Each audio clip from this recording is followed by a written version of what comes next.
Hello, guys. Good morning and happy Valentine's Day. Um, Maybe Singles Day for some of us, but hold on. Yeah. Yes. Wait, hold on. You guys can't hear the. Oh, wait, you guys can't hear the music. Okay, hold on. Hold on. Like the clicking is so loud. Like, what is this? Okay, hold on. Sound effects. Okay, hopefully that makes it better. There you go. It's not like so loud. Happy Singles Awareness Day. And Scuff, what do you mean? Happy Throw Shoes at Couples Day. Yeah. Okay, but yes, hello, Jeff. Oh, you are first today. Yes, you sure are. Sirth? First? Oh, boy. Nice try, Sirth. Hi, Jeff. Hi, Sirth. Hi, Light Blue. And hi, Alduin. And hello, anyone else who may be lurking. Yeah, so today is Valentine's Day.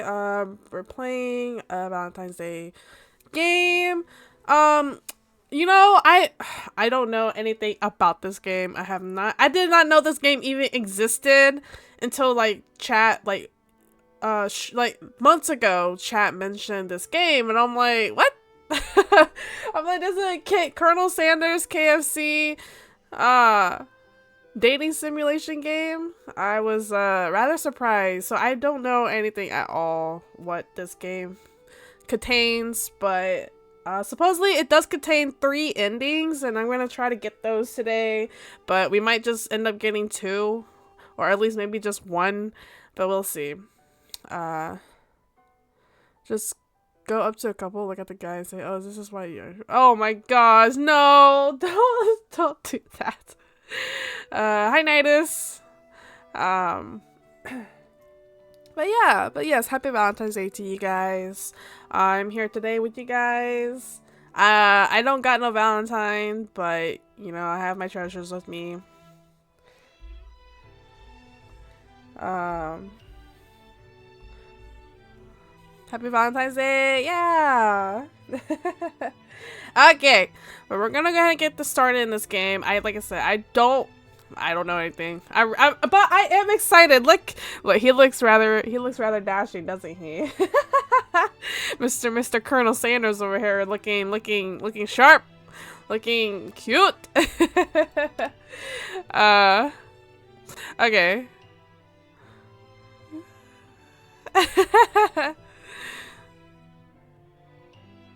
Oh, sir, you're so funny. Oh, I don't know who said that. It wasn't me. Tell us your name, Rhea. There we go. Okay, hopefully you guys can hear. Hopefully the sound is loud enough. Yeah, okay. How cute. What is it? Oh, is this K-pop? K-pop is like kind of chicken. Oh, this is cute. I'm looking at the detail, the background. Okay. You sleep softly as the morning sun casts a warm glow through the window of your modest student apartment. Oh, we're a student. Okay. The world is peaceful and serene. You can stay in the moment forever. Oh, or you can wake up now. Your first day of culinary school is in no time to sleep in. Oh, we're in. Oh, smack that clock. What? Up and at him. Throw the clock out the window. What are we doing? Okay, throw the clock out the window. Stay in bed forever. You sleep through the school year and gave up on the once-in-a-lifetime opportunity to meet Colonel Sanders. What? Game over already? You might not be cut out for this. I give up. Is that really it? KFC presents. Game over, guys. Good game. Stream's over. Look at this. Oh my god, just so cute.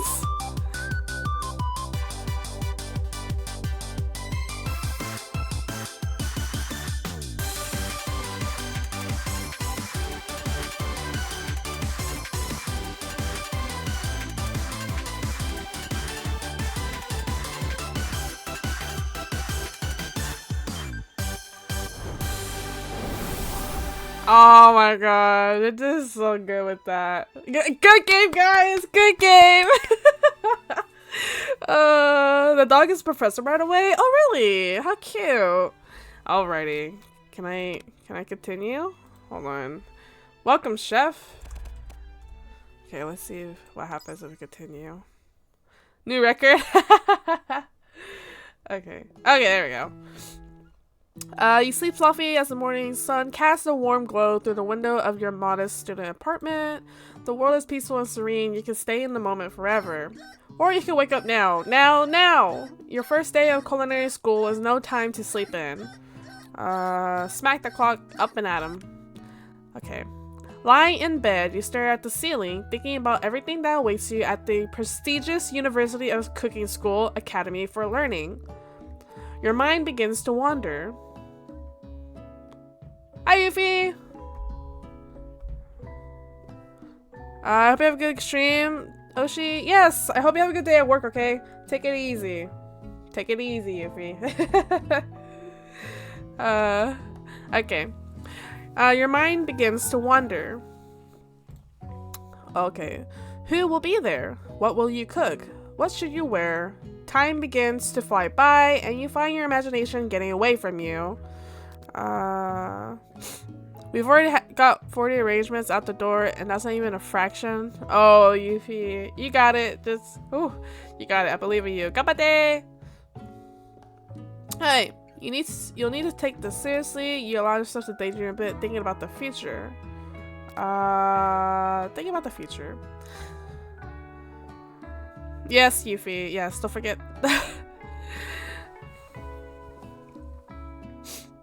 You rest when you're dead. Oh boy. It's here, finally. Your first day of culinary school. So many dishes to prepare. So many students to meet. Your mind is swimming with possibilities when you realize you're running late. You grab a biscuit and burst out the door in a hurry. Mmm, delicious. Just what you needed to wake up those taste buds. Yikes! You're in such a hurry, in fact, that you forgot to put on any deodorant. Oh no! Before running out the door, you're sweating buckets as you rush to arrive on time. Uh-oh. Standing in the quad, you gaze upon the magnificent University of Cooking School Academy for Learning. Let's just the volume just a little bit lower from my headphones. Okay. Here comes your lifelong best friend forever, Miriam. Oh, this is our best friend, huh? She's the most adorably awkward person you've ever met, and you absolutely love her for it. She is cute. Very cute. Good morning, Rhea. Are you excited for the first day of the rest of our lives? Actually, because I sure am. Excited, a little nervous. Okay, a lot nervous. It's just that this morning I made breakfast for myself, but, well, when I ate it, I couldn't taste any love in the food. What if I'm no good? What if I fail? Classic Miriam. Raised by Master Chef parents, she always held herself to a very high standard. Bet she's a villain? Oh boy. Ever since we were little babies, playing together and you rescued me from that quicksand box, it's been clear to me that you're the most loving, caring person I know. You're going to do great. Oh, she's worried. But with the University of Cooking School Academy for Learning's famous 3-day only semesters... 3-day only semesters? What? They only go to school for 3 days? Well, I guess it is, I mean... okay. That makes sense, I guess. Because I know some people who goes to college and they only take, like, a few classes. Like, maybe, like, 2 or 3. So, okay, that makes sense. I'm afraid of being left behind and never catching up. A sweet girl, Miriam has always had a flair for the dramatic. This summer, she got so nervous about her first kiss that she chipped a tooth practicing on a mannequin. Oh gosh. What? You chipped your tooth practicing how to kiss on a mannequin? Oh my gosh. You guys don't have 3-day semesters? It depends on the classes you take. It's not really, cause like some people might just take a class for like the summer, or some people might just take like or like 2 classes like a semester, being like a part-time student. So like it really depends, but like people could be a full-time student and take 5 classes per semester. Yeah.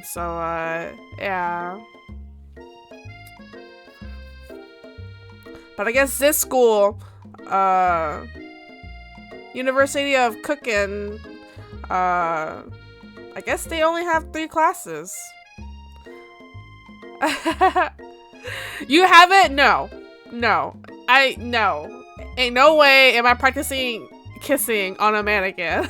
That's embarrassing. That's okay. Should you pep talk her or change the subject to give her some relief? Pep talk, come on, man, you got this. Stop. I pep talk. You guys, you guys know I pep talk. I pep talk, okay? Okay, get practicing. Practice makes perfect. Remember last month when we saw that fortune teller and had tarot cards read? The lady with the mask who gave me nightmares? I've been trying to forget. I know she looked spooky, but she was so sweet. And she told you that you were destined for great things. Remember that card with the fancy looking tower? And that other card featuring the handsome fellow in the red suit? I've been waiting so long to meet that handsome fellow I could call my own. And I'm sure you will soon. In no time, we'll be graduating. And you'll be delighting the world with your heartfelt cooking in no time at all. As you talk Miriam up, you can feel her nerves begin to ease. You know what? Maybe everything will be okay after all. And if not, at least I have these killer bangs. Can you believe I cut them myself? You can definitely believe it. It's not bad. Okay, I cannot believe it. Before you can get another word out, you're rudely interrupted when someone smacks your books and custom engraved measuring spoons out of your hands and onto the ground. She's a villain. Hey! It's Ashley. Ashley? Ashley? Ashley? Oh my gosh, how do you say that? Ashley. I'm gonna say it's Ashley. Ashley. A very interesting name was spelled Ashley. Your arch rival. She's totally evil, but you can't help but be filled with jealousy. She can get everything. She can get anything she wants, and she knows it. Hello, Ashley. Oh, I didn't see you there, chicken shins. You leave Rhea's shins alone. They are perfectly normal shins. You can't stand Ashley. Even her name is annoying. You know for a fact that it's actually Ashley. Oh, it is Ashley! But she had to add extra letters to make herself feel better than everyone. If anyone here knows what perfect shins looks like, it's us. We're not going to let you or your really weird insults get to us. Maybe I should add some accents, guys. I should make Ashley British. I should make Ashley British. Okay, got you. I got you guys. Okay, across the quad you see Ashley's best friend, Van the Man has stopped. Van the Man.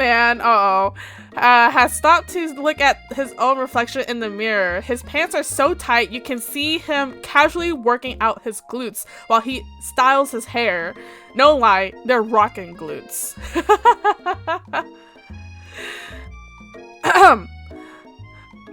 Van, you. Oh my gosh, how do I do his accent? You rang. Oh my gosh. Oh no. Okay. You've never been sure what their arrangement is, but as long as you've known them, Ashley and Van Van have been just as close as you and Miriam, but substantially more devious. I can't believe that University of Cooking School Academy for Learning would ever allow people like you to attend as students. I know, right? You think they'd just hand us over our diplomas now? How do I do Van Van's voice? Oh gosh. Maybe I could do a deep voice. Be like, yeah. Oh my gosh. Rhea's voice acting top tier. Okay. Okay. Hey. Or is it shallow? Oh gosh. Or maybe hire us on as professors. You amateurs couldn't learn a lot from us. With the first day of school about to start, there's just not time to properly tell these two off. So you resist the urge. Let's go, Miriam. See you later, losers. Oh, who is this? As you approach the door, you see a goofy-looking kid pushing hard against the window directly next to it. Pop? Oopsie. I think it's broken. You reach forward and easily pull the door open. Volatile detected? Uh-oh. That should do the trick. I love you. I think you mean thank you? My name is Pop. I was named after my Pop. He's old. Could someone like this also be a student at the school? He must be one heck of a chef. Also, his name tag clearly says Bob, but I guess he's reading it upside down. That's so funny! Oh my gosh! Reading your name upside down, Bob as Pop? Oh no. Hi Pop, I'm Rhea. So, are you going to make me hold this door all day? Nope. And with that, the young man walks into the building ahead of you. Is that just me? Or is he kind of cute? I think it's just you. You both shrug your shoulders before following him into the building. You stand at the edge. Oh my gosh, what is... I gotta look at the art. Who is this? Is this some significant person? I don't know. Okay, anyways, you stand at the edge of the room, unsure where to sit. Other students wander in and keep themselves busy chit-chatting. Oh my gosh, that dog is so cute! Is that Nick Cage? I don't know. A scruffy-looking pooch takes his place at a podium at the front of the class. Adorable! Sprinkles. Oh, he talks!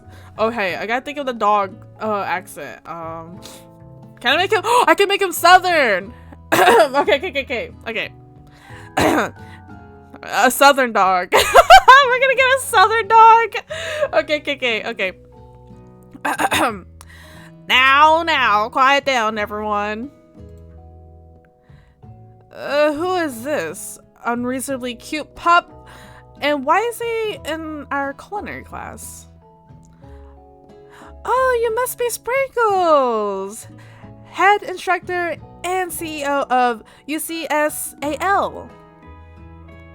Oh, please call me Professor Dog.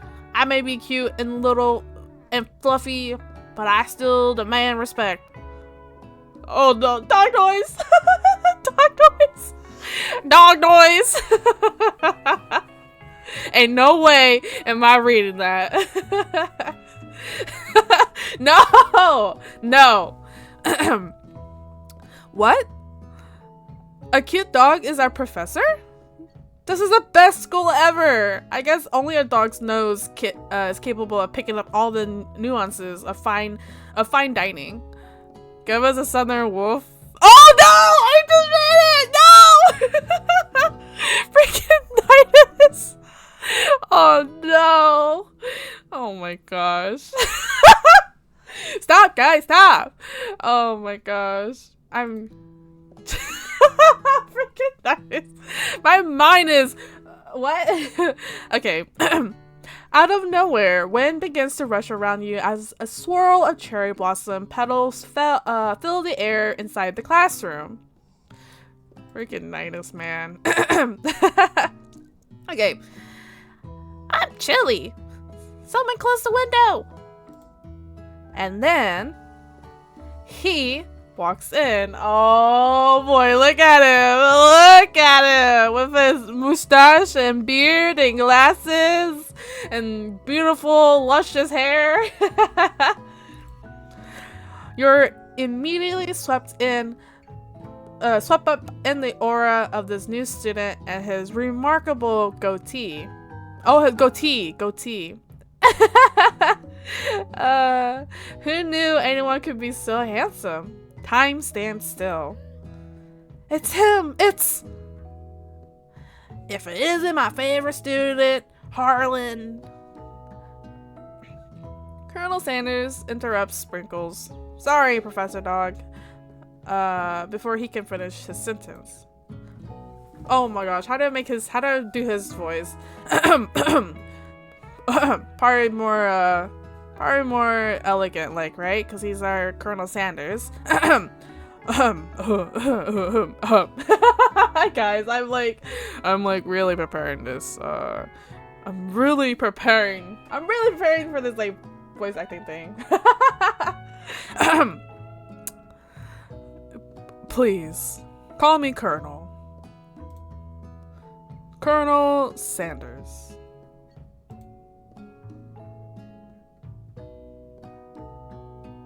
A hushed murmur. Hi, Faye. You know what else is finger looking good? Uh-oh. What is it?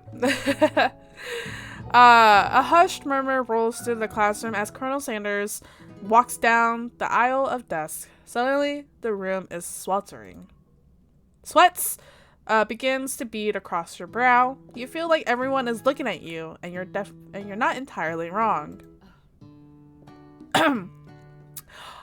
And oh gosh. And this over here must be sweaty. Sweats a lot. I gotta let Vivian. Maybe we should open that window back there before faucet pits melts into a puddle and evaporates entirely. Hold on just a second. Nobody talks to my friend like that. You two both know my name. We were in the same kindergarten class. And what is with all your really weird insults? Besides, when Rhea sweats, it's not gross. It's beautiful. Look at that shimmer. Oh my gosh. You turn to find Colonel Sanders standing right in front of you. Colonel Sanders, beautiful angel that he is, he stands before you, smiling gently, his hand outstretched. Oh boy, howdy! Oh boy! Oh my goodness, sorry, I saw that and I immediately thought of Sir. Boy, howdy!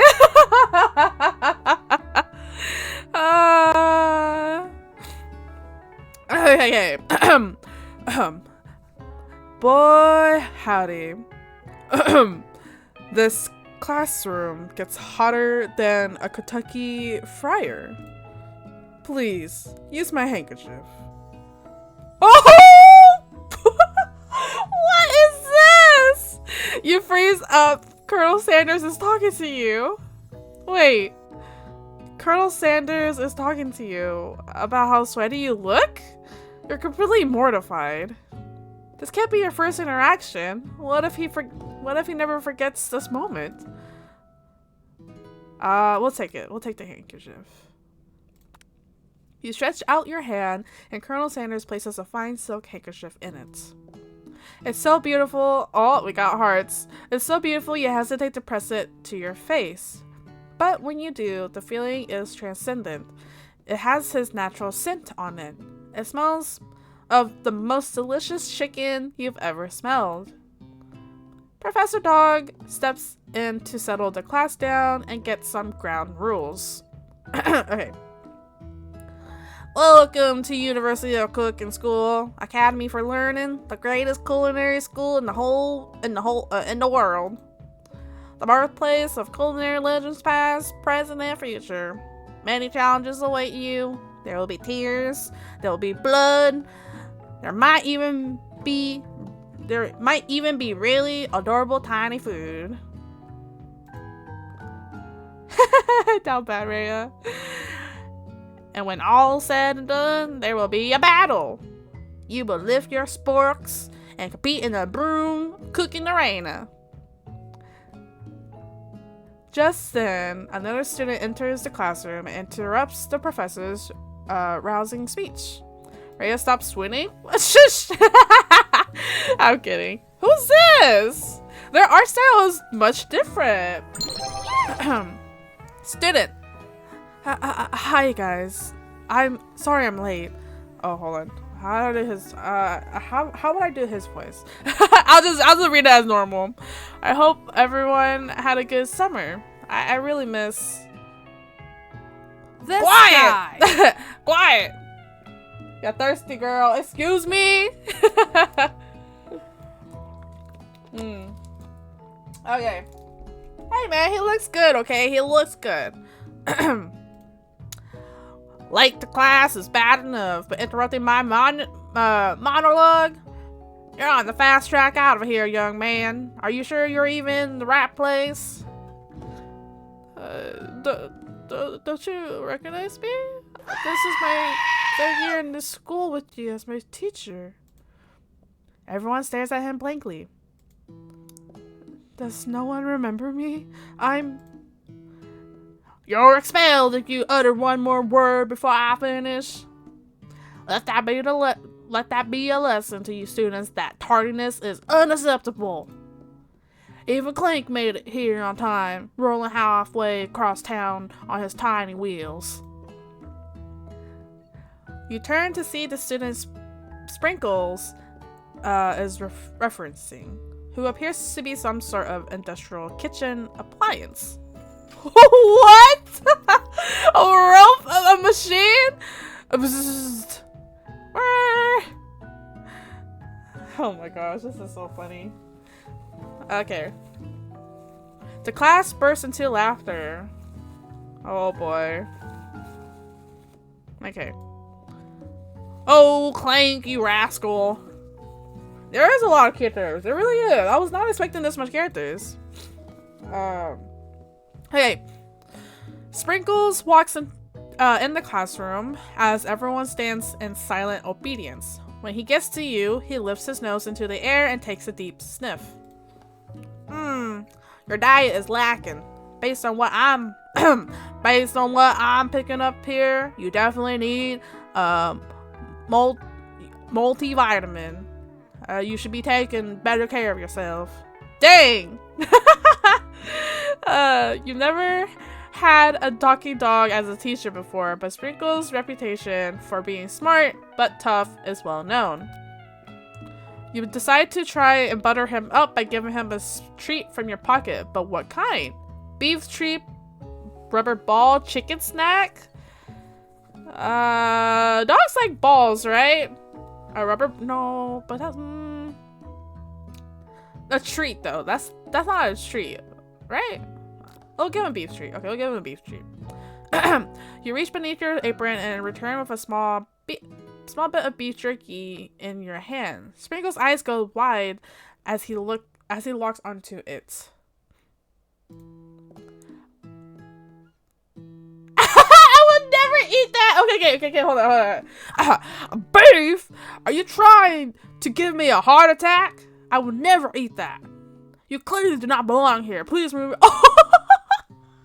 Please remove your apron and then remove yourself from this class and this school.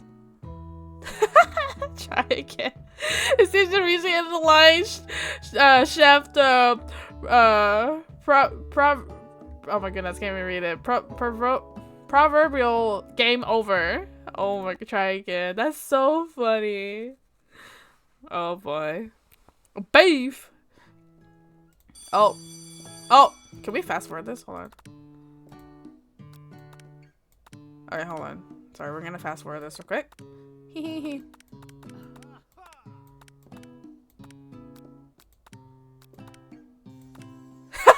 It's so cute!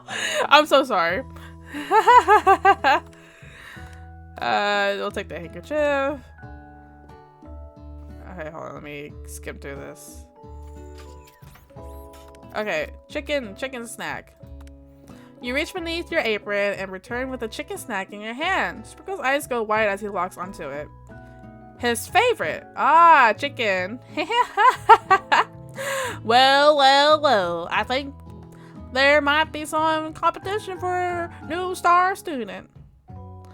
The furry professor immediately devours the snack, leaving your hand slick with a coating of warm doggy drool. Ugh. You see the other students eyeing you jealously, but pay no mind to them. If they wanted to succeed in life, they should have learned the importance of carrying a range of dog treat flavors on them at all times. Settle down, young chefs. Take your seats and prepare to have your minds open to the amazing possibilities of culinary creation. As everyone rushes to claim their favorite seats, you're left standing at the front of the room. Only two options remain. Oh! Okay. Hey, Rhea! There's still a seat here. It seems that no one has claimed the seat next to me, if you're interested. What? We can sit by our best friend or sit by... Okay, we're obviously gonna sit by Colonel Sanders. I'm sorry, bestie. Two good options. But which will you choose? Colonel Sanders. Okay. Shush. Just this once. You move to take your seat by Colonel Sanders. It appears he brought no books, pens, or pencils. However, his perfect upright posture shows off a seriousness that makes you confident in his desire to learn. Thanks for offering me this seat. Oh, I gotta do his voice. Okay. I've only had two rules. Do all you can and do it the best you can. It's the only way you can ever get that feeling of accomplishing something. That's so inspiring.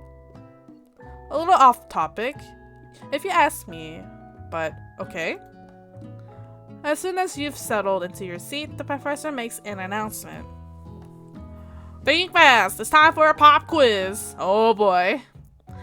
Yay! A quiz about me?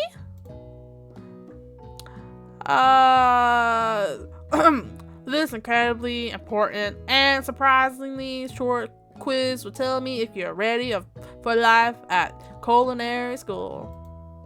Keep your knife sharp and your focus sharper.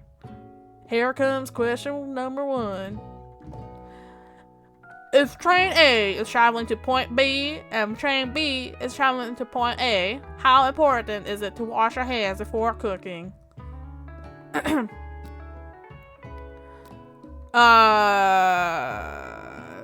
It's extremely important. Looking at you, Pop. That's right. Forest. Forest is the tree. Chicken is to feather. Okay, these are some difficult questions. That's right. What is the most efficient eating utensil ever created? Most efficient? A comically oversized fork, a meat tenderizer, a spork. That's right. What food is the best for a broken heart? Oh, a broken heart, huh? Anything as long as it is prepared with love and not too much salt. Camel meat? A pancake that looks like a silly face. Anything? That's right. And Sprinkle's a good boy. No. He's a talking dog that teaches at culinary school. He is the best boy. Yes, best boy. That's right. 5 out of 5. Perfect score. Woo! Oh boy. Wow. Be honest. Did you cheat? You look up to see that Colonel Sanders has been watching you tally your score. He's impressed. I know we just met, but I have to confess. I think you have a beautiful brain. Wow! Compliment a brain! Imagine complimenting your partner that. You have a, like, being so smart and everything, you have a beautiful brain. Oh my gosh, I'm taking note here. I'm taking note, guys. Hot diggity, Rhea! You just scored some major Colonel Sanders points with that performance. Hi Bendy, what am I gonna do? Stream and go to sleep and go to work. That's what I'm doing today. Okay. May I have your attention, students? I have an important announcement to make. Time for lunch! Yeah, this is Colonel Sanders. Yes, KFC. Oh, the cafeteria is cute. Okay. Very cute. Okay. Wow, the cafeteria is as nice as any restaurant you've ever eaten at. It makes sense that a school dedicated to cooking would also be serious about eating. A delicious fragrance wafts through the room and tickles the end of your nose. Your mouth waters. Do you smell that? That must be our lunch. It smells crazy good.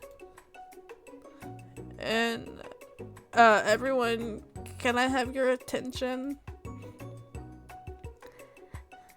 Is it about lunch? No, I just wanted to apologize for my tardiness. You see, I was... Oh my gosh, Colonel Sanders has a southern accent. Howdy, folks. I make him sound elegant, though. Maybe I could do like a deep southern. Howdy, folks. I'd like to make an announcement.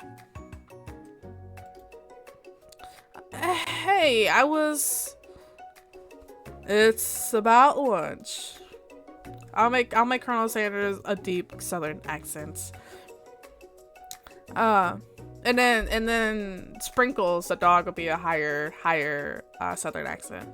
Okay, everyone cheers. But Shh! Lunch! She said shush. In honor of the new semester, I have prepared something special to share with everyone for lunch. That must be the smell I smelled. Indeed, that smell. You hold your breath, waiting to see what food this mysterious student has created. You've heard that he's very talented, but were the rumors true? Is this? Oh, that looks so pretty! How cute. Colonel Sanders lifts a large bucket above his head, its contents glimmering in the light. Piled high are huge pieces of chicken, breaded and fried to a crispy golden finish. You know, there's a KFC by my workplace tonight. I might get KFC tonight. We'll see. I don't know. The aroma envelops you, and you begin to feel warm and safe. Colonel Sanders has filled a bucket with chicken? What a novel concept.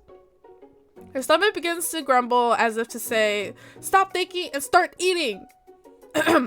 For years, I have been developing a secret recipe for the perfect fried chicken. By my calculation, nothing less than 11 herbs and spices are required to achieve the perfect balance of flavors. You look around and notice that every other student has a pen and paper and is scribbling notes as fast as they can. And that's all I'll say about that. Oh, gotta do Van Van. What? You think we what, your stupid secret recipe, dude? Nah, my dude, nah. I'm just drafting a last will and testament in case one of those ingredients is poison. Got him. His face! Oh my gosh, his hair is a star? What the? Oh my gosh, I'm looking at these characters. That's so funny. He looks around nervously to see if anyone else is laughing at his sick burn. You wait to see what Zinger Ashley has prepared to follow up, but she suddenly takes a different approach. Yeah, and I was just like writing in my diary. Dear diary, today I smell something beautiful. I knew at that moment that only the hands of a true gentleman could fry chicken so tender. You see her body language change from bitter and evil to sweet and innocent as she slides closer to Colonel Sanders. Oh, she's trying to get it with him. She realizes that he's destined for greatness and fame with cooking skills like this. She wants them all to herself. Oh, please. Well, Van, the man. If you don't want any, I'll take his. Whoa, hold on. I mean, I guess I'll try it. He takes one bite and his eyes grow wide. He starts contorting his face as he tries to hold in pure exhilaration and act unimpressed. Easy now. There is enough for everyone. Please, my fellow students, dig in. You take one of the pieces of fried chicken out of this bucket and sink your teeth into it. It's amazing! Tasting Colonel Sanders' food transfers you to another dimension. What? Along with your taste buds, gripping a drumstick in your hand, you float weightlessly. Focus your mind and meditate on this moment. Try and identify every flavor, savor the moment and everything that it tells you about Colonel Sanders' culinary heart. Swim towards the light. Culinary heart. The flavors in your mouth are beautiful, pure, heavenly. What a guy! Along with the flavors, you feel something that can only be described as love. For a man? For a flavor? Are they the same? After tasting his food, you try to get some one-on-one time with Colonel Sanders. You approach Colonel Sanders. Hi, Wolfric! Colonel Sanders smiles ever so softly as you approach. He stops what he is doing and allows you to break the silence. Colonel, I wonder if I could talk to you for a second? Anything for a fellow chef. What exactly was on that chicken? Oh, how bold of you to ask. How bold of you to come out and ask. Oh my gosh. Oh my goodness. He even has like he even has a chicken staff? My gosh. Okay. That's an idea I had for a new combination of flavors that will make me my fortune and establish my legacy for all time as I open a chain of highly successful fried chicken restaurants. No big deal. It's just you and me here talking. I can keep it a secret. In fact, I've got some of my own that I'd be willing to trade. What's the rush? The semester is only just started. We've got 2 more whole days to get to know each other. He's clearly not going to give up easily, but it doesn't hurt to be persistent. You know what they say about secrets, Colonel? Shouldn't learning be fun? You've got moxie. I'll give you that. Colonel Sanders looks both ways to make sure you're truly alone and then leans in. You can feel his warm breath as he whispers. Oh, he's whispering. Okay. Just one ingredient. Just one ingredient, but you can't tell. I use... It's something my great-grandmother taught me. Wow! You never have guessed that. In fact, you're not even sure where you'd get some if you searched. Oh, we don't know what the secret is. Okay. It's just... While you're wrapped up in that huge revelation, you notice that Colonel Sanders has disappeared. While everyone else is still in the cafeteria, you decide to look for him. You find Colonel Sanders outside, standing in the quad. Oh, it's you again. Howdy. Sometimes I like to come outside and look at the school buildings. I think about how my story will continue on after I've graduated. It sounds like you have big plans. I dare say the biggest. I will leave my mark on this world. You can bet on that. Alone together for the first time, you figure now is the perfect moment to show your personality to him. Nag him to show your own strength. Wow him with a big idea to add additional ingredients to really spice things up. Be modest but thoughtful. Oh boy.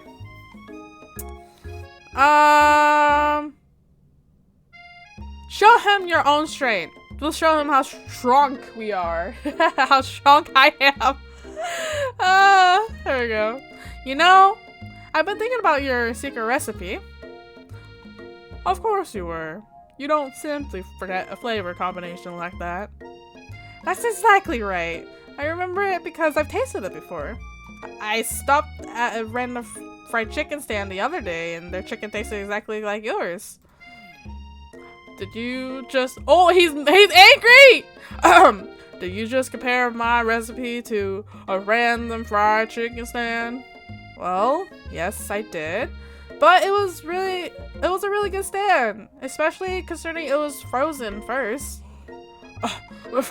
Frozen chicken? Colonel Sanders struggles to conceal his emotions, fighting back tears of anger.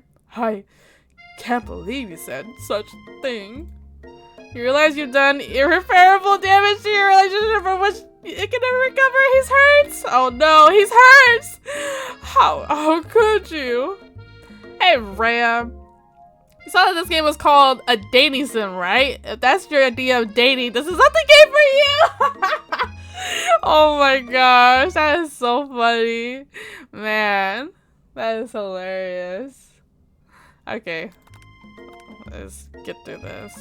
Wow him with a big idea to add additional ingredients to really spice things up. Okay, you know, about that, I was thinking about your secret recipe. I don't I don't doubt it. It has a way of leaving an impression on all who taste it. Okay. How dare you insult a man's fried chicken? Listen, I'm sorry. You decide to show him that you also know a thing or two about blowing minds with new flavors. I actually had some thoughts on how you could improve it. Improve it? Oh, okay, hold on. Improve it? You want to change my secret recipe and you think you can do better? Have you ever heard of habanero peppers? Heard of them? I tend an entire garden of chili pepper varieties. Habanero, poblano, cayenne. But that's not the point. You can't just toss new ingredients into my recipe and expect to improve it. The recipe is about balance. It involves careful consideration and refinement. I didn't mean to. Let this be the last time you improvise on my recipes, Rhea. I'm headed back to class for the next lesson. That certainly didn't go as planned. You better head back inside before you... but you wait a moment so that Colonel Sanders doesn't think you're desperately chasing after him. Oh, really? Was that it? Oh, that might have triggered a bad ending. You step into the massive cooking arena where the afternoon lesson will take place. Each student gets an oven and all the tools and ingredients they could need. Oh, my nose is like itchy. Hold on.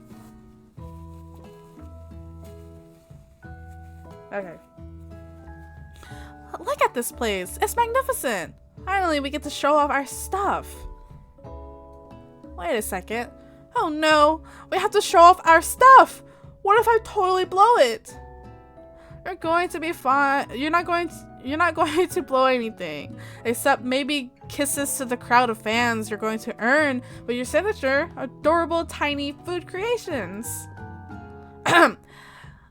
Welcome students to the cooking arena. For today's lesson, we'll be cooking with partners. Hurry up and pair off. Naturally, Miriam looks at you, but unable to control yourself, you pounce on Colonel Sanders. Wow! Hey, Colonel, would you like to tackle this lesson as a team? A team of two, that is. You, me and you, if that wasn't clear. Wanna be my partner? Oh, I guess what I said earlier, you know, you forgive me? I'm so sorry. Sure, Rhea. I'll prepare our station. Oh, poor Miriam. Without you as a partner, Miriam is left standing alone. All alone. Two different students quickly take notice. Oh! Hello, new partner. Beep, boop, bzzz. Oh my, two potential partners? I'm so sorry, gentlemen. I don't know who to choose. It looks like you'll have to pick for her. Friend duties can be a little awkward, but that's the price you pay for not being alone forever. Who do you want to ask to be Miriam's partner? Oh gosh, Pop or Clank? We'll go with Pop. Sorry, Clank, but I think Miriam will be partnering with Pop today. Pop gives a big smile as he steps up to the same station as Miriam. I'm a chef! He holds up a banana and, without peeling it, proudly eats the entire thing. Oh no! This person's wild. Eating a banana with the peel on. Oh my gosh. It's disconcerting, but Miriam is too kind to act grossed out. I love your enthusiasm, Pop. She looks at you like, really? This kid? But it's too late to change your choice now. You want your nugget? Oh my goodness, it might be worse than beans on toast. Now it's time to focus on your own cooking classwork. Alright, you two. For today's lesson, we're going to keep it simple. Pick a basic dish and divide up the steps. Now, no chef is an island. It takes 2 flints to make a fire. You get the idea? Which dish do you suggest your partner, Colonel Sanders? Steak tart. Oh my gosh, I don't know. Steak tartare? Seems easy enough. It's fancy and you don't even need to cook it. Using octopus would blow Colonel Sanders' mind. Your grandmother's mashed potatoes and gravy. Aww. Grandma's mashed potato and gravy. Oh, okay. Got some parts for him. I've always been something of a down-home chef. I was thinking we could make something warm, inviting, comforting. Maybe mashed potatoes? And gravy. I couldn't imagine one without the other. Colonel Sanders casts a coy look at you, causing your whole face to go beet red. Embarrassed, you quickly turn away. I'll go get the potatoes. No, please. Let me. Picking perfect produce is a passion of mine. Looks like I'm about to make Ashley Southern too. Looks like things are getting pretty fresh around here. Does someone have a crush on Colonel Sanders? I told you my British accent turned southern. We're just cooking partners. Mind your own business. Sanders. British. Gotta get my British accent in. Sanders heart is my business, and you better keep your fingers off of my man. Oh boy. Oh, the rock music. Does someone call for me? No, jeez, Van. While I'm over here crushing Rhea's dream, you're supposed to be taking care of our classwork. That was the deal, remember?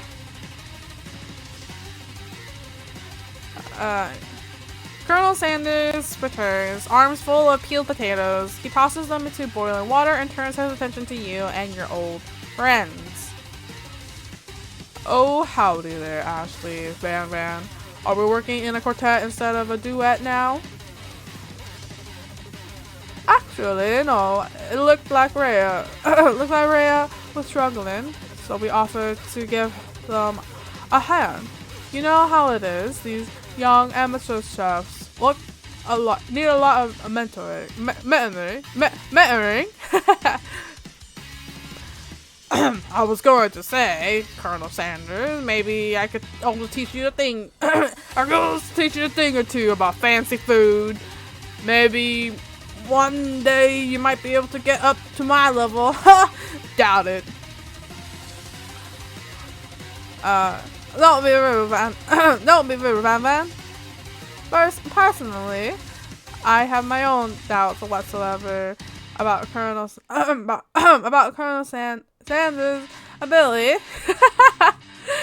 Hi, Charles. To concoct creations worthy of admiration. After all, your fried chicken was quite spectacular. But Colonel, if you ask, oh my gosh, my British accent is slowly leaving me. If you ask me, I might make a better partner for you than this thing that has positioned itself at your station. Don't you feel deep down that we cast complementary shadows to fit together like a thigh and a drumstick? It just makes sense. Nothing about this makes any sense, but one thing is clear. She's coming for Colonel if you don't watch out. Ashley is really going at you hard. You need to ask for some backup here before things get ugly. Hunk of hunks. Turn to Colonel Sanders. Hunk of hunks in your time of need. Miriam! Okay, we'll go to Miriam. You turn to Miriam. As soon as you find her, she senses it and looks back. This girl's friend in need radar is second to none. She immediately comes running over. It's someone 30, my friend! I will destroy them! I actually think that Ashley and Van were just leaving. leaving you in the dust. My chef skills. My skills as a chef, perhaps. Oh gosh. But stepping away from this competition, you are sorely mistaken.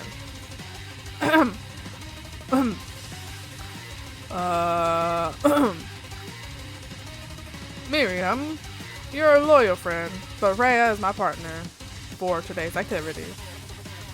You look for Sprinkles in hopes that he might step in, but he's nowhere to be found. Darn, those cute corgis and their short but stubby stature. You look down at your station and realize that, in the tension of the moment, your hands have been cooking on autopilot. Distracted by the drama, you've already crushed the boiled potatoes into a perfectly creamy mashed texture with plenty of butter and cream for flavor. It's as if your natural passion guided you through the steps you know so well while your attention was elsewhere. I know just what to do. Colonel Sanders extends his hand. He's holding a beautiful white porcelain gravy boat, out of which pours a smooth brown gravy, smothering your nearly finished potato dish. Oh! It's French. Croissant. Croissant. Okay, thank you, Jeff. Gravy flows down the mold of mashed potatoes. The results look spectacular. Granny would be very proud. Oh! Oh boy, hold on. Colonel, don't look at us like that. Oh my gosh. I'm getting, guys. Oh, making me blushy blush. Colonel Sanders holds a spork out to you. You reach out and grab hold of it, but he doesn't immediately let go. The two of you stand holding the same spork, and for that small moment, all of the madness and pressure in this crazy world stops. Oh my gosh. Your eyes lock. That moment is electric. Time stands still. Hydrates? Okay, hold on.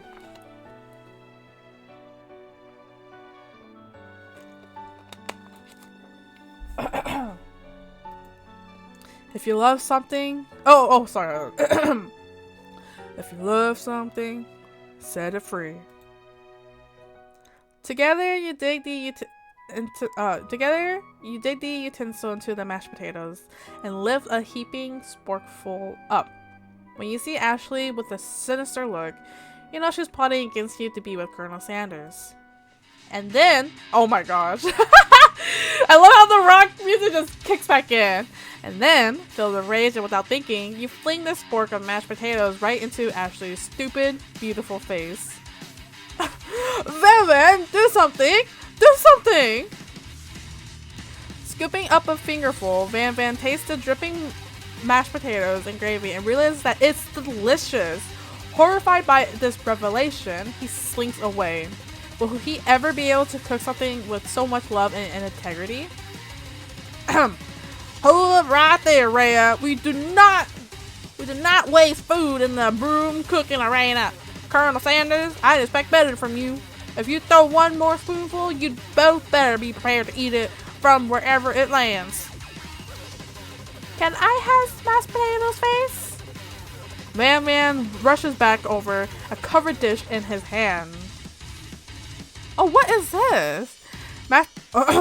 Mashed potatoes with gravy? Pathetic! In just a few minutes, I've prepared a full meal. Gaze upon my specialty. Braised tentacle of octopus in my silky saltwater sauce.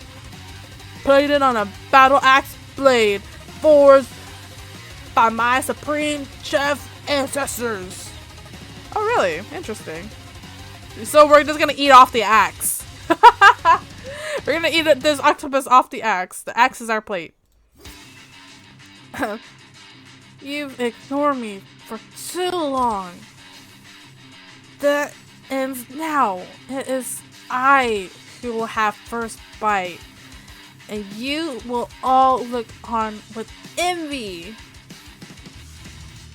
The interrupting student rushes at Van and swipes a bite of his signature dish right off the plate. No, don't! Something about this dish doesn't strike my nose quite right. I think the octopus was rushed and may have turned in the process. The results could be toxic. Uh-oh, he don't look good. He don't look good. Too late. It has been eaten. I think I left something in the oven. I don't feel so good. Oh my gosh! She turned into a ghost? It killed him! Everyone step back! Don't take another bite! When you look back at the plate, the rest of it is gone. You notice the tip of the tentacle being slurped up in Pop's mouth. Oh, Pop winces in pain for just a moment, then is almost immediately back to his oblivious self. Oopsie! Tastes like poison. The entire class has gathered to watch Pop's final moments. Shock has frozen the whole crowd. They are as motionless as statues. The class bell rings, disrupting the moment and snapping everyone back to reality. It would appear that Pop's enthusiasm for trying new things, despite obvious danger, has inoculated him against poisons of all kinds. I'm sure the professors here make enough money. Hello? I just turned into a ghost over here. Seeing that you're shaken up by that really annoying student and all his nonsense, Colonel Sanders approaches you. I'm sorry you had to go through that. Please, let me walk you home. What? Like, for real? Oh, come on. You follow Colonel Sanders out of the room. At night, the school building has taken another vibe entirely. It's dark and more than a little spooky. Colonel Sanders stands in the quad's neon glow and speaks softly. Those mashed potatoes you made in class today? Before you go on, I want you to know they're not a great representation of my skills. I didn't even realize I was making them. They were amazing. Tasting them, it reminded me of why I became so passionate about food to begin with. Yeah, let's go how it goes. Colonel Sanders is getting choked up. Cooking is obviously important to him in a way that you find inspiring. Oh, he's tearing up over here, this guy.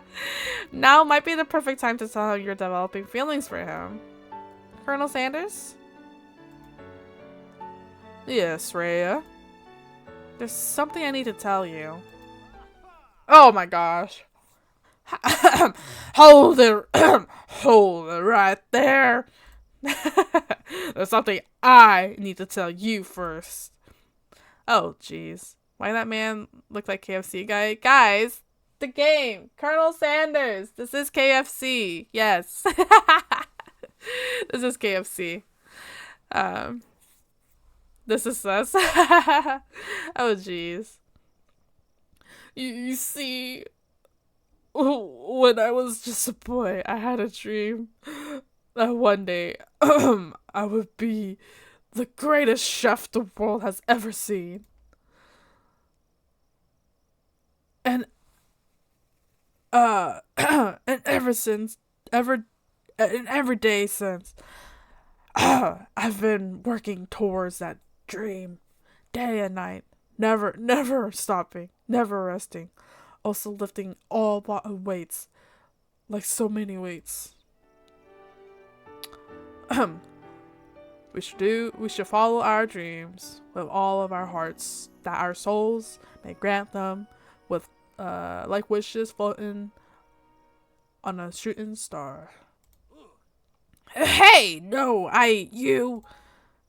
Shut up.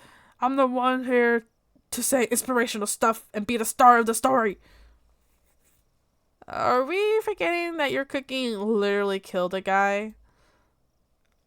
You can't prove that. This is the man you want, Colonel Sanders? Yeah.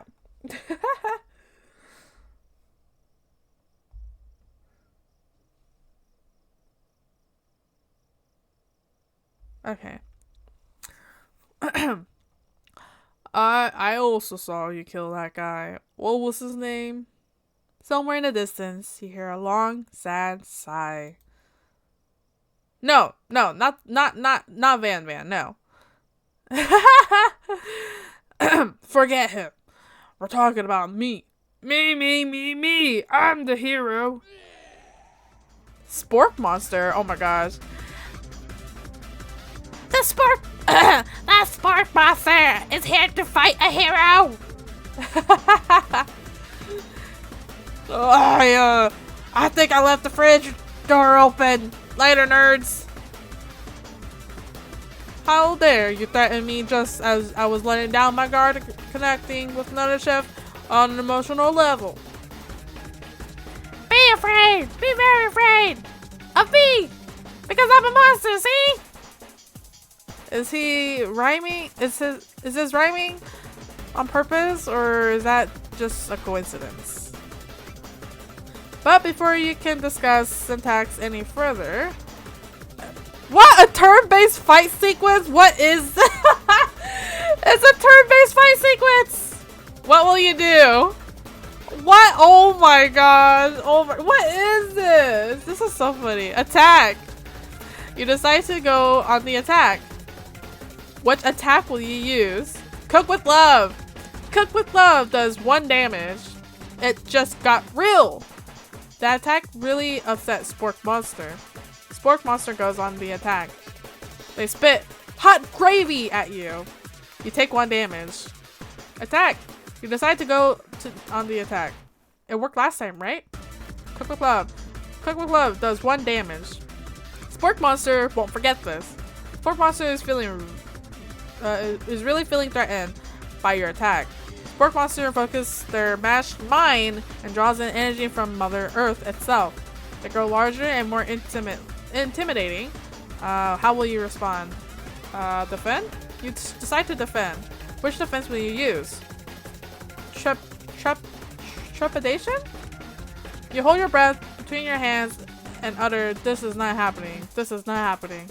Spork Monster is no quitter. Buffed up and ready to rumble, they go on the attack once again. Spork Monster uses Utilitensile. You take 2 damage from the attack.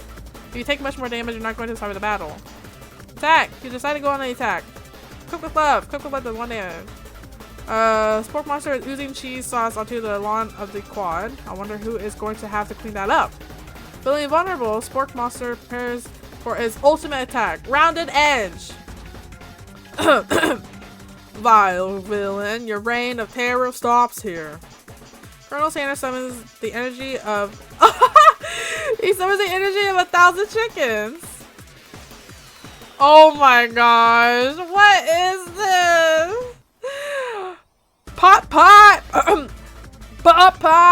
Power Pinch! It's also Final Fantasy themed. Yeah, very, very turn-based Final Fantasy theme.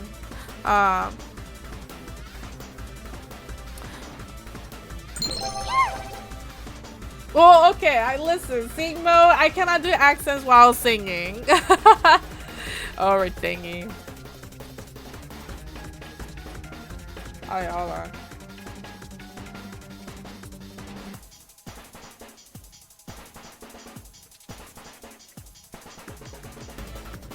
You're curious. Popeye Power Pinch. Oh, Popeye Power Pinch does 10 damage. Spork Monster is defeated. You save me. An injured Spork Monster spews steam into the night. Forget mercy, finish him. No student will ever walk the quad in fear again. You approve of this? Oh boy. This monster messed with the wrong chef. Attack! You're fine. You ready your final attack? You'll never survive my student debt loan destruction. Does 10 damage.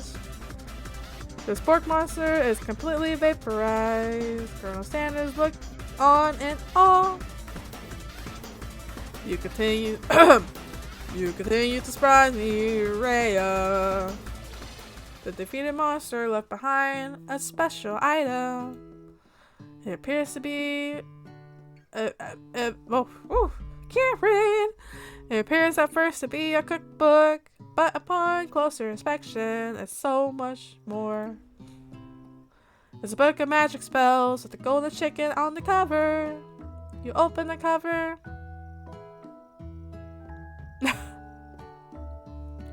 You open the cover and find a library card tucked aside. The last name to have signed it out is Borko. Borko. That name sounds strangely familiar. Your blood is pumping as you stand in the quiet night, holding the mysterious book in your hands. As you come down from your battle buzz, you realize that your final attack has left you completely depleted. The world around you begins to fade away. I don't know what the codes are, Redangi. I don't know what you're talking about. Without any energy to keep your eyes open, the darkness overtakes you. Oh. The image of Colonel Sanders flashes before your eyes as you fall asleep.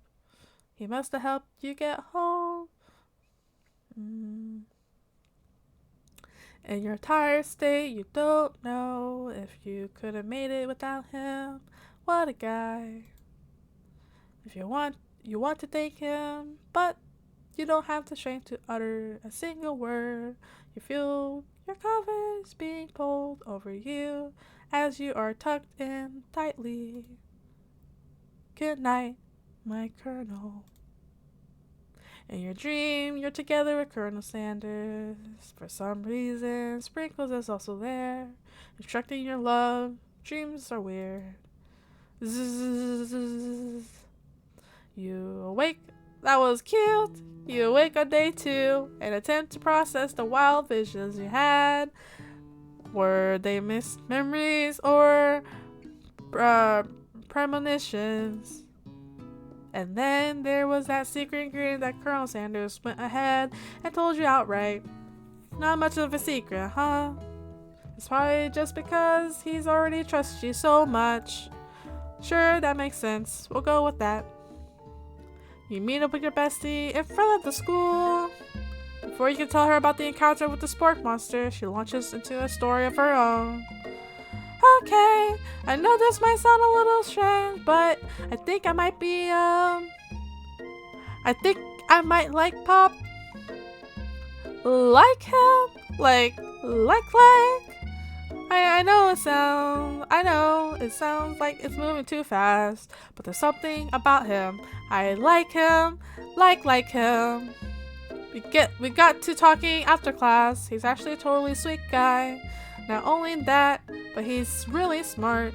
He told me all kinds of stories about Colonel Sanders. Did you know that Colonel Sanders enlisted in the army when he was only 3? Only 3! Not only that, but he founded a special unit of super soldiers, all who wear the same hats just because he put a hat on one time and thought it looked cool. But Colonel Sanders doesn't even wear a hat. He wears a ribbon tie. Either way, maybe it'd be best if you took it slow with the new boy, like I am with Colonel Sanders. You and Colonel Sanders, the coolest guy in school, the most famous student to ever attend at the University of Cooking School Academy for Learning, you're a thing now. We definitely connected yesterday. Ha ha ha ha, sure you did. You're great. Why wouldn't he be into you, I guess? Laughing at the implication that you and Colonel Sanders might be a thing is definitely not cool. You are great. You have an idea about how to prove that your love is real. Well, if he's not into me, why did he tell me one of his secret ingredients? Your bestie's eyes light up. A secret ingredient? Yeah, I just said that. A secret ingredient. Is there a dramatic echo in here? Miriam checks to make sure you're alone before continuing. So, this summer, while I was on vacation with my family, a lovely man approached me in the botanical garden where I was standing. Where I was wondering, this can't be good. He told me all about his passion for spices, secret spices. The man even gave me some to share what he meant. To show me what he meant. He said it was a powder created from super duper rare dried flower petals. And that if he did a big favor, I could have some on my own. Please, Miriam, don't tell me. So I filled my suitcase with them and brought them home. He was so nice. He even met me at the gate when I arrived. Later, when I cooked with them, a very strange feeling came over me, and the flavor was unlike anything I've ever tasted. I think you're being very liberal with the meaning of spices here. Whatever. Anyhow, we both share an interest in cooking, so we stayed in touch, like pen pals. I bet he would love to know more about new spices. Well, I'm definitely not supposed to share Colonel Sanders' secret recipe, and besides, I only know the one ingredient, so I doubt it'd be much use to anyone. Cough, fiber, cough. Please, please, please. It would mean the world to me. No one has to know it came from you or from Colonel Sanders. What do you think? Should you protect Colonel Sanders' secret or share it with your bestie? Make up a fake ingredient. You quickly think of a fake ingredient name. I don't know. How about it was Eye of Newt? I know. Sounds like some kind of witch's potion, but what can you do? Eye of Newt? Well, her eyes light up imagining such a thing, and you figure that you've satisfied her curiosity and she'll move on. However, she immediately turns around and does some thumb typing on her phone that you can't quite see. That's probably not good. Before you can ask her to confirm, she was definitely not texting secrets to other people. You're interrupted.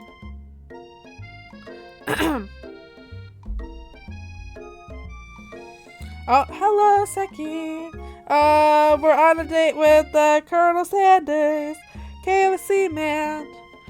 A wind rushes in, cherry blossom petals fly in the air. Fill in the air. We're dating this. We're trying to woo this man. Yes, I'm in sing mode. It's Colonel Sanders. He's arriving at school.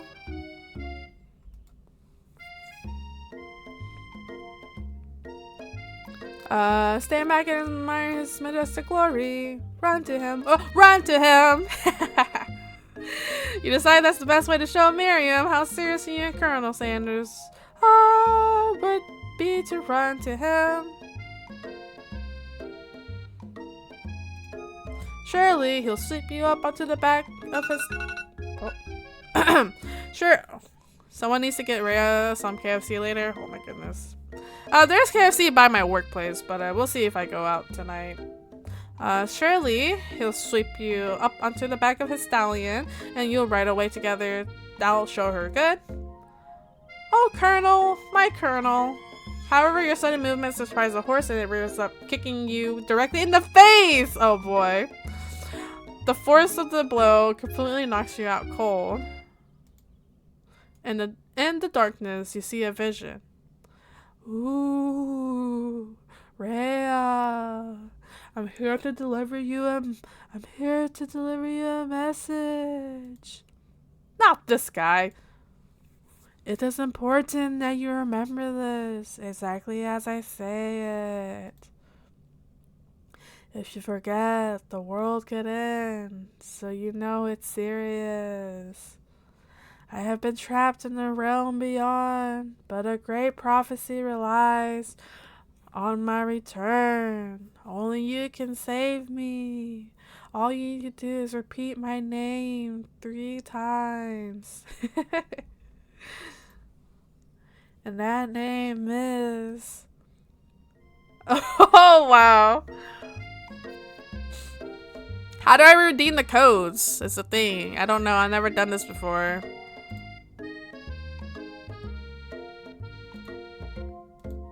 Okay, hold on. Oh. Hey. But before he can continue, suddenly awake. No, I have not. I am not. You think I know anything, Redengi? This guy. Okay. But before he can continue, suddenly, awake. Oh, jeez. You awake to find Colonel Sanders tending to you. He roused you back to life with a satchel of secret spices. Or is that just his natural season musk? Oh boy. Well, frick. Lean in for a kiss! Lean in for a kiss! Whoa, whoa, whoa. You've only known him for a day. Are you really sure? I guess you must be. You put your arms around Colonel's neck and pull him in for a kiss. Oh, that's so funny. But he turns his face and you awkwardly kiss his ear. You can feel him shudder. Oof. Too soon. Too soon. And you clearly mistook his compassion for love. Your soul crawls inside of itself and you instantly die of embarrassment. That's so funny. Happy Valentine's Day, Rhea. Thank you, Seki. Happy Valentine's Day to you too. Okay, we gotta fast forward this. Alright, we're gonna fast forward this. Pick up a free ingredient. Okay, what if we just... No, I'll stay with my choices that I did. Okay. Okay, compliment the craftsmanship of his horse's shoe. Maybe he shouldn't be riding a horse to school, and maybe you shouldn't be running up to animals if you don't know. It's hard to say who was in the wrong here. But one thing is for sure, that Colonel Sanders is pretty dreamy. That horse has beautiful shoes. I could really feel how smooth and sturdy they were when they were pressing into my face. Oh boy. I could go back to do my axes again. Okay. Well, that's nice to hear. No one truly appreciates good craftsmanship anymore. And with that, Colonel Sanders disappears into the school, leaving you and Miriam to follow. When you enter the classroom, you can see your two rivals, Ashley and Van Van, are doing something bad. By the way they're hiding, you know it must be really bad. Look like counterfeiting recipes. Bad. Experimenting with restricted ingredients. Bad. Summoning a demon. Bad. You try and get a peek over Van Van's hulking shoulder, but he sees you coming. Whoa there, little one. I'm not sure you're ready to handle this. Why don't you make a little bee and mind your own wax, honey? Tell them to stop acting immature, act like you're not interested in them, but really try to get a closer look. Let's see. Act like you're not interested in them? Tell them to stop. Tell them to stop acting immature. You immediately dress the rivals down for their immature behavior. Culinary school is to be respected. This kind of nonsense is a waste of everyone's time. Now you've accepted. Oh, and you're the emperor of cooking, are you? You make the rules. I'm not. I'm not sure you know a good meal if it ate you. Why are you screaming? Being the best chef in the world takes more than just culinary skills. It takes creativity. It takes panache. And it doesn't hurt to use a little evil. You finally get a look at what it was they were hiding, and you instantly recognize it. It's a book, just like the one you found after your encounter with the spork monster. That's the same book I found last night in the quad. Ashley immediately elbows Van Van, who hides the book behind his back. I don't know what you're... oh, hold on. I don't know what you're talking about. That book is a family heirloom and its contents are secret. You notice that they haven't just been studying the book. They've got Pop pinned to the wall and they're tossing potato skins at him as he tries to catch them in his mouth. We're playing! Before you can dig in any further, you're interrupted by the arrival of more students. It's almost time for class. Beep beep. Clank must be running late. He's in such a hurry that he rolls right over Van Van's meaty foot. Hey, watch it, you bucket of bolts. You watch how you talk to him. He didn't do anything. Bzzzt, womp. Who do you think you're talking to? My British Rhea. I gotta get my British Rhea in. You gotta talk like this. My British Rhea ends up turning like Southern. Who do you think you're talking to? Who do you think you're talking to? I've never heard of such language, not even from a stem mixer. Womp womp. No, your mother was a stand mixer. Van Van jumps to attack Clank, but Clank shocks Van Van, sending him flying across the room. Oh goodness. Protect me, Colonel Sanders. These crazed men are about to come to blows. I think it must be over for me. But I'm not interested in either of them. Ashley's tone has completely changed in an instant. She bats her eyelashes at Colonel Sanders. Surely he must know that this is a ruse, right? Bonks. Gentlemen, get a hold of yourselves. Save it for the arena at least, or don't. Honestly, what do I care? I've got lofty career aspiration to focus on.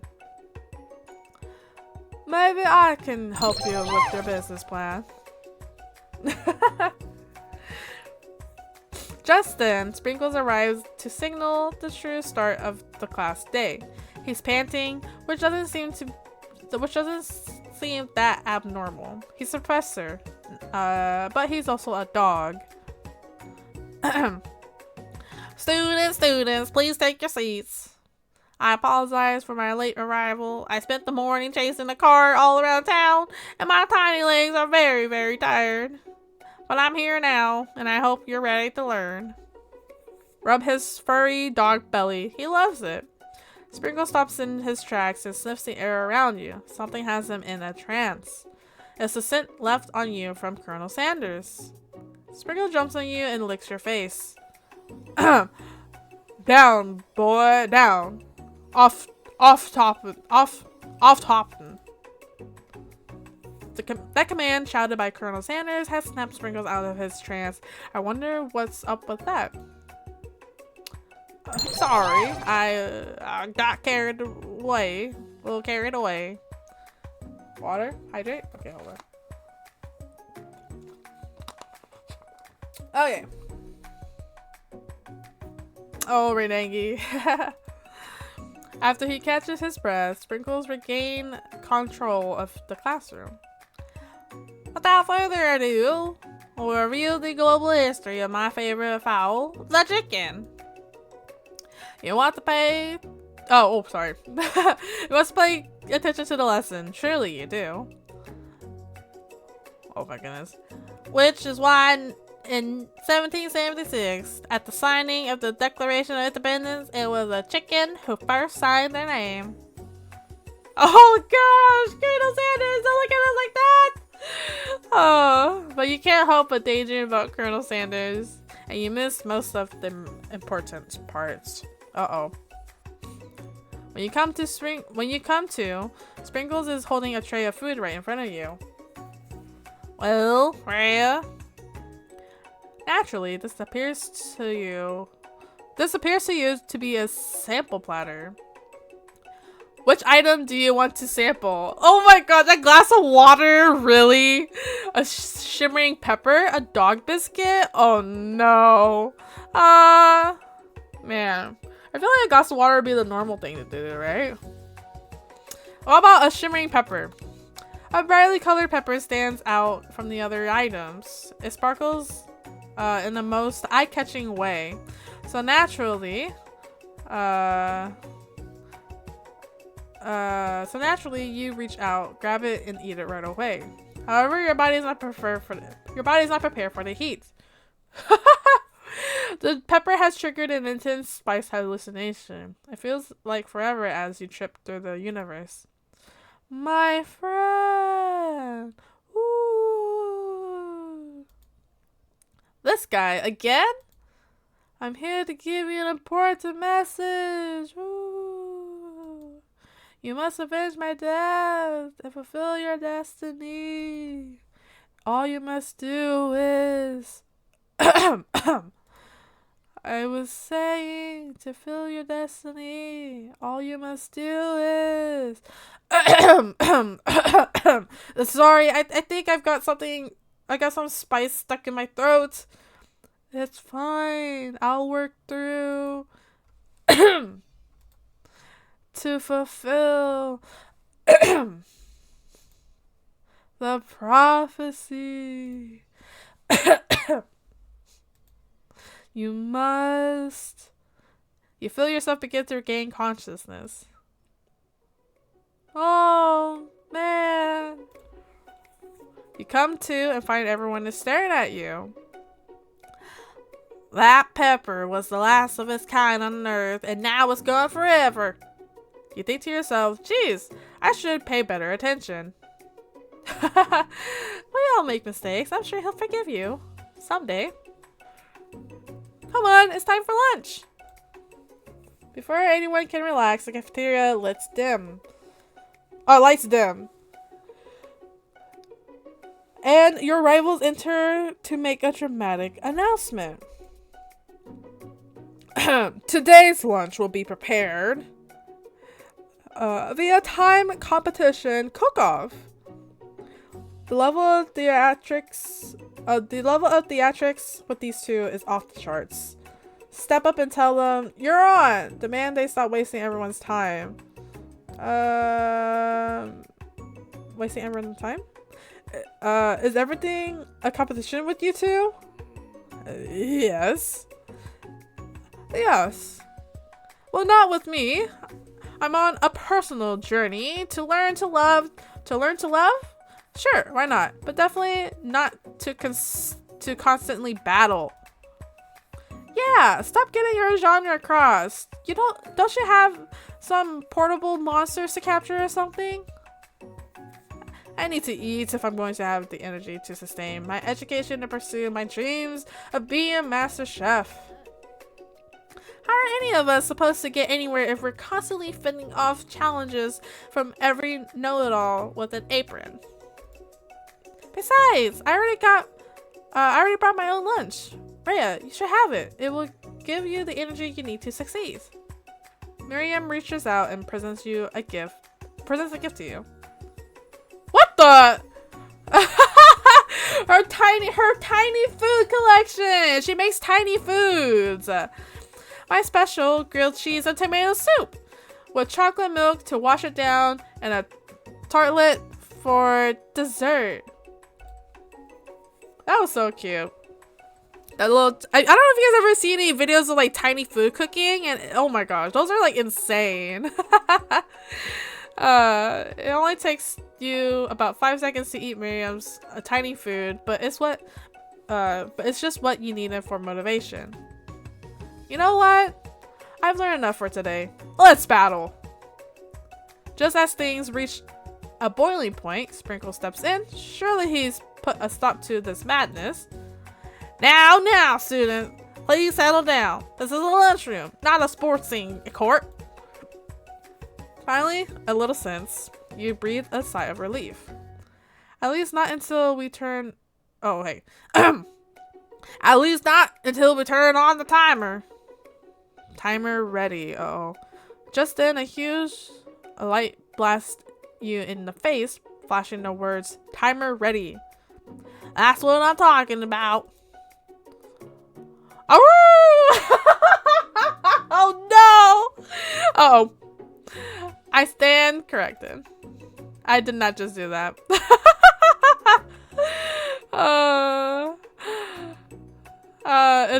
If it's a battle you want, it's a battle you'll get. My bestie can best the best of them. Best believe it. Like a diamond, I was formed under pressure, and now my chance to shine. I will defeat you myself. You had his chicken and you made mashed potatoes and gravy on day 1, and you're feeling like you can really impress him again here. It's time to boil some water for the potatoes. Think fast. If the timer runs down, you'll be forced to pick randomly. What temperature does the water boil? It always boils after you turn on the heat. Fahrenheit? That's wrong! Oof! What were you thinking, Rhea? Get your head in the game. You're going to need some to season the chicken before you cook it. You don't know Colonel Sanders' recipe exactly, but you have an idea. How many herbs? 10. 10. That's wrong! What? Oh no! I've seen schnauzers with better sense than that, and the miniature kind, no less.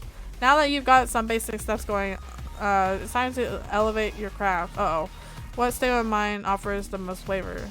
Gratitude, vigilance, trust, vigilance? Oh my gosh! I'm not doing so good. That's wrong. I'm begging you. You got to get it together. Get it? I'm a dog. It's never the wrong time for some dog's joke. Is 3 in a row wrong? Is 3 in a row wrong enough to cause a game over? Yep. Oh shoot. Dang. Okay, so that was not right. Was it not 10? I thought it was 10. I could have sworn it was 10. Stop wasting everyone's time. Okay, our miniature food, and we're getting ready for battle. Okay. Celsius? That's right, okay. That's right. But how would you have even gotten into this school without knowing that? Guys, I don't cook. Winners gets to rub my furry belly. Let that enticing offer motivate you. You're going to need some chicken you don't know. Colonel Sanders, you have an idea. Was this 7? Oh no, 11. That's right. You might not know all the ingredients yet, but at least you're headed in the right direction. Tail wagging intensifies. Now that you've got some basic steps going on, time to look at gratitude, vigilance, gratitude. That's right. You must never take this opportunity for granted if you hope to succeed. Your classmates are rooting for you, but Ashley is simply stronger and faster than you. You better pick up the pace if you want to survive. When you were a child, your father told you to never forget where you came from. Every day you meditate on his advice and draw energy from that place. Now that you have a good time to harness that energy, so where does it come from? Orion, small town. That's right. This is your shot, and you're not going to miss it. Dog noise! You try to shut out the noise of the arena and focus on your cooking. What is the sound of silence? Success. Sizzling! No, that's wrong! Uh-oh. Oh, made me get the spray bottle. Next question. You notice Colonel Sanders out of the corner of your eye. I believe in you, Rhea. He's actually cheering you on, which would be awesome, except knowing he's watching you makes you totally forget what you were doing. Now all you can think about is Colonel Sanders. How many spoonfuls of gravy would it make to the victory? Oh no, that was too fast! What are you thinking? Get in your competition. Grr, you are stranded on a desert island with only one dessert cookbook. Which do you take? What a hunk! I know, right? You know what? Shouldn't you be focusing on the challenge? You're failing. You're falling behind. You and Colonel writing together. Gondola. What does that? Fake biscuits. Dog noise. Dog noise. You're really struggling to keep up. At the next station over, Ashley has already begun plating elements of her dish. It's colorful and complex. To make up time, you toss your biscuit dough into the stand mixer. As you do, the crowd gasps. Yikes! Oops. I know you love nothing more than seeing a fellow appliance utilized in the kitchen. utilized in the kitchen battle, but sometimes that means sacrificing the personal touch.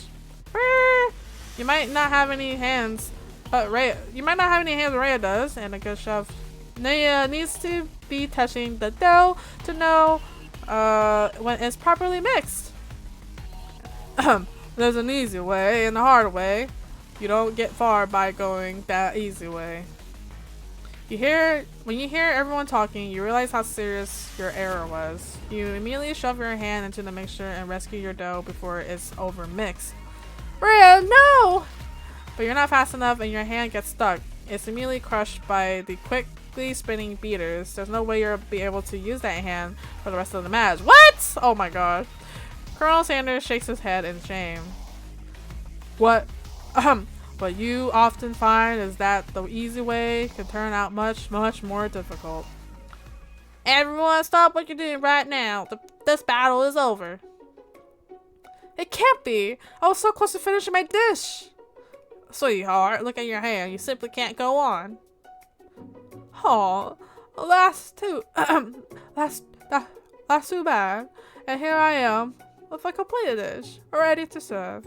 Surely, that makes me the winner by default. No, it wouldn't be fair to compare the two, on account of Rhea's injury. You see Sprinkles begin to lick his doggy chops as he walks onto the dish. But I suppose you should at least tell us what you prepared. Well, because I'm the sweetest, I skipped straight to the dessert. Under this white chocolate dome, you'll find a wide array of delight. Taking you on a journey. Oh my gosh!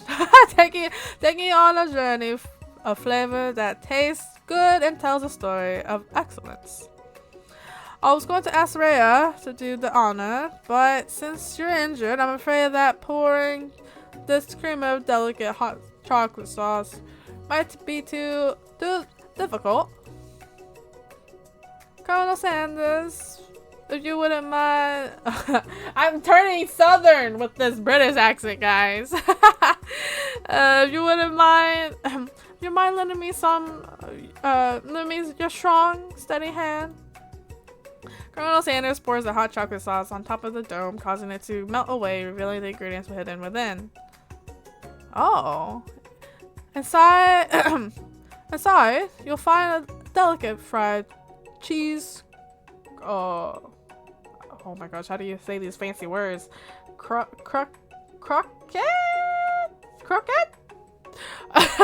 Atop of a slice of honeycomb, ice cream, 2 ways. Tender nougat, and pearl blueberry. Oh my gosh, gilly. My goodness. Colonel Sanders seems intrigued, but perhaps not impressed as he dips his finger in the chocolate sauce. Nougat.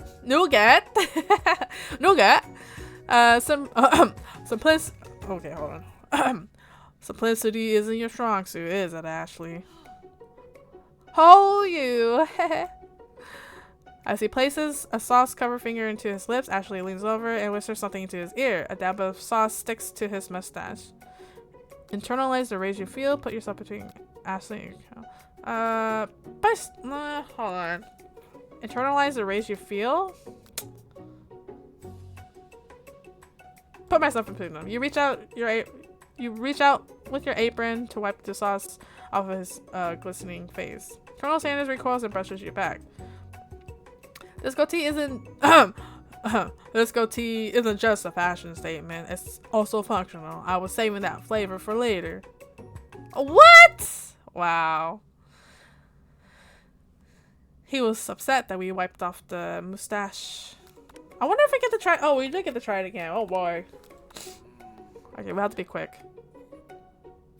Okay, sorry, I'm like skipping through this. We already made through everything. Celsius. Okay, yeah. 11. Okay. Hopefully we can. Gratitude. Small town. Okay. Lovely. That's wrong? Dang it. Next question. Okay. I think we were supposed to lose. Get your mind back in the competition. Okay, yes. Yeah, I think we were supposed to lose. Because all these answers were like Colonel Sanders questions.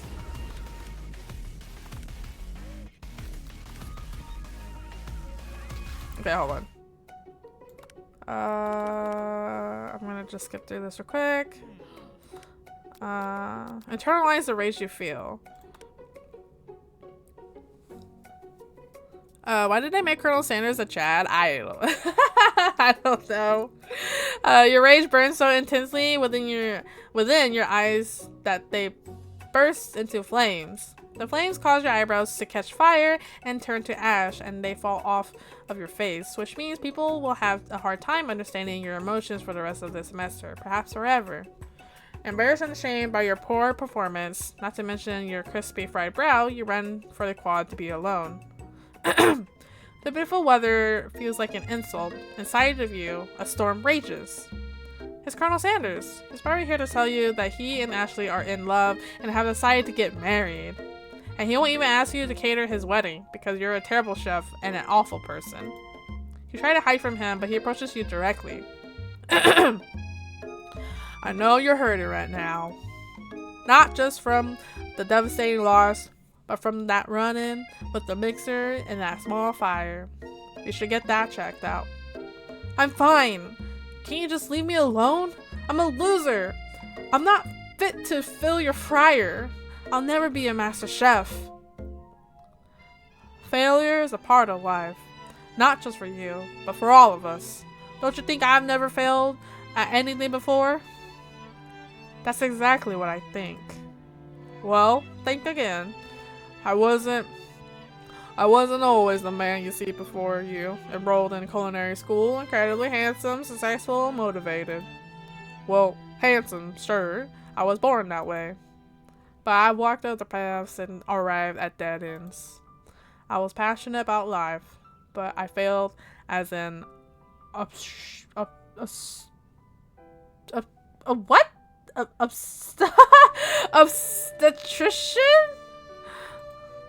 I was passionate about justice, but I failed as a lawyer.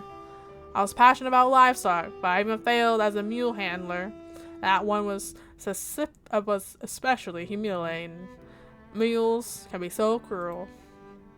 I didn't know. People see my delicate ribbon tie and my well-kept beard and assume I got everything all together. Which is true now, but it hasn't always been. Sound like this guy could really use a hug. I resolved then that I was going to amount to something. The amount of hours, labors, or money would deter me from giving the best I had to give. As Colonel Sanders changes focus, you can see something ignite inside of him, a burning passion. One has to remember that every fail can be a stepping stone to something better. And my dream is pure. My new dream is pure. It's honest. It's something that a humble man in a crisp white suit can be proud of.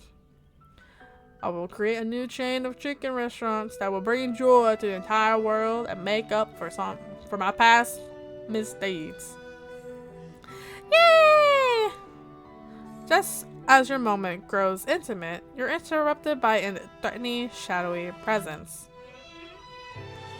Battle scarred from the night before, you prepare for the worst. It's the Spark Monster! Gorko! The Spark Monster is here to fight a hero! Is anyone feeling a bit of deja vu? I'm sorry, Gorko, but I could have sworn we already battled you last night.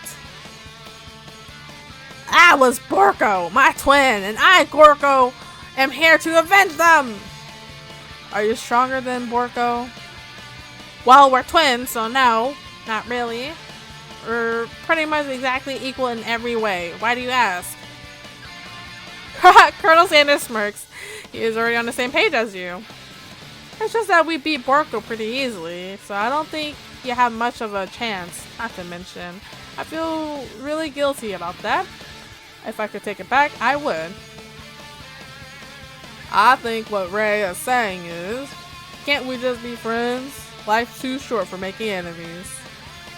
I suppose we really don't need to fight. It's just that I've got these pruny teeth and claws. I have so many thoughts.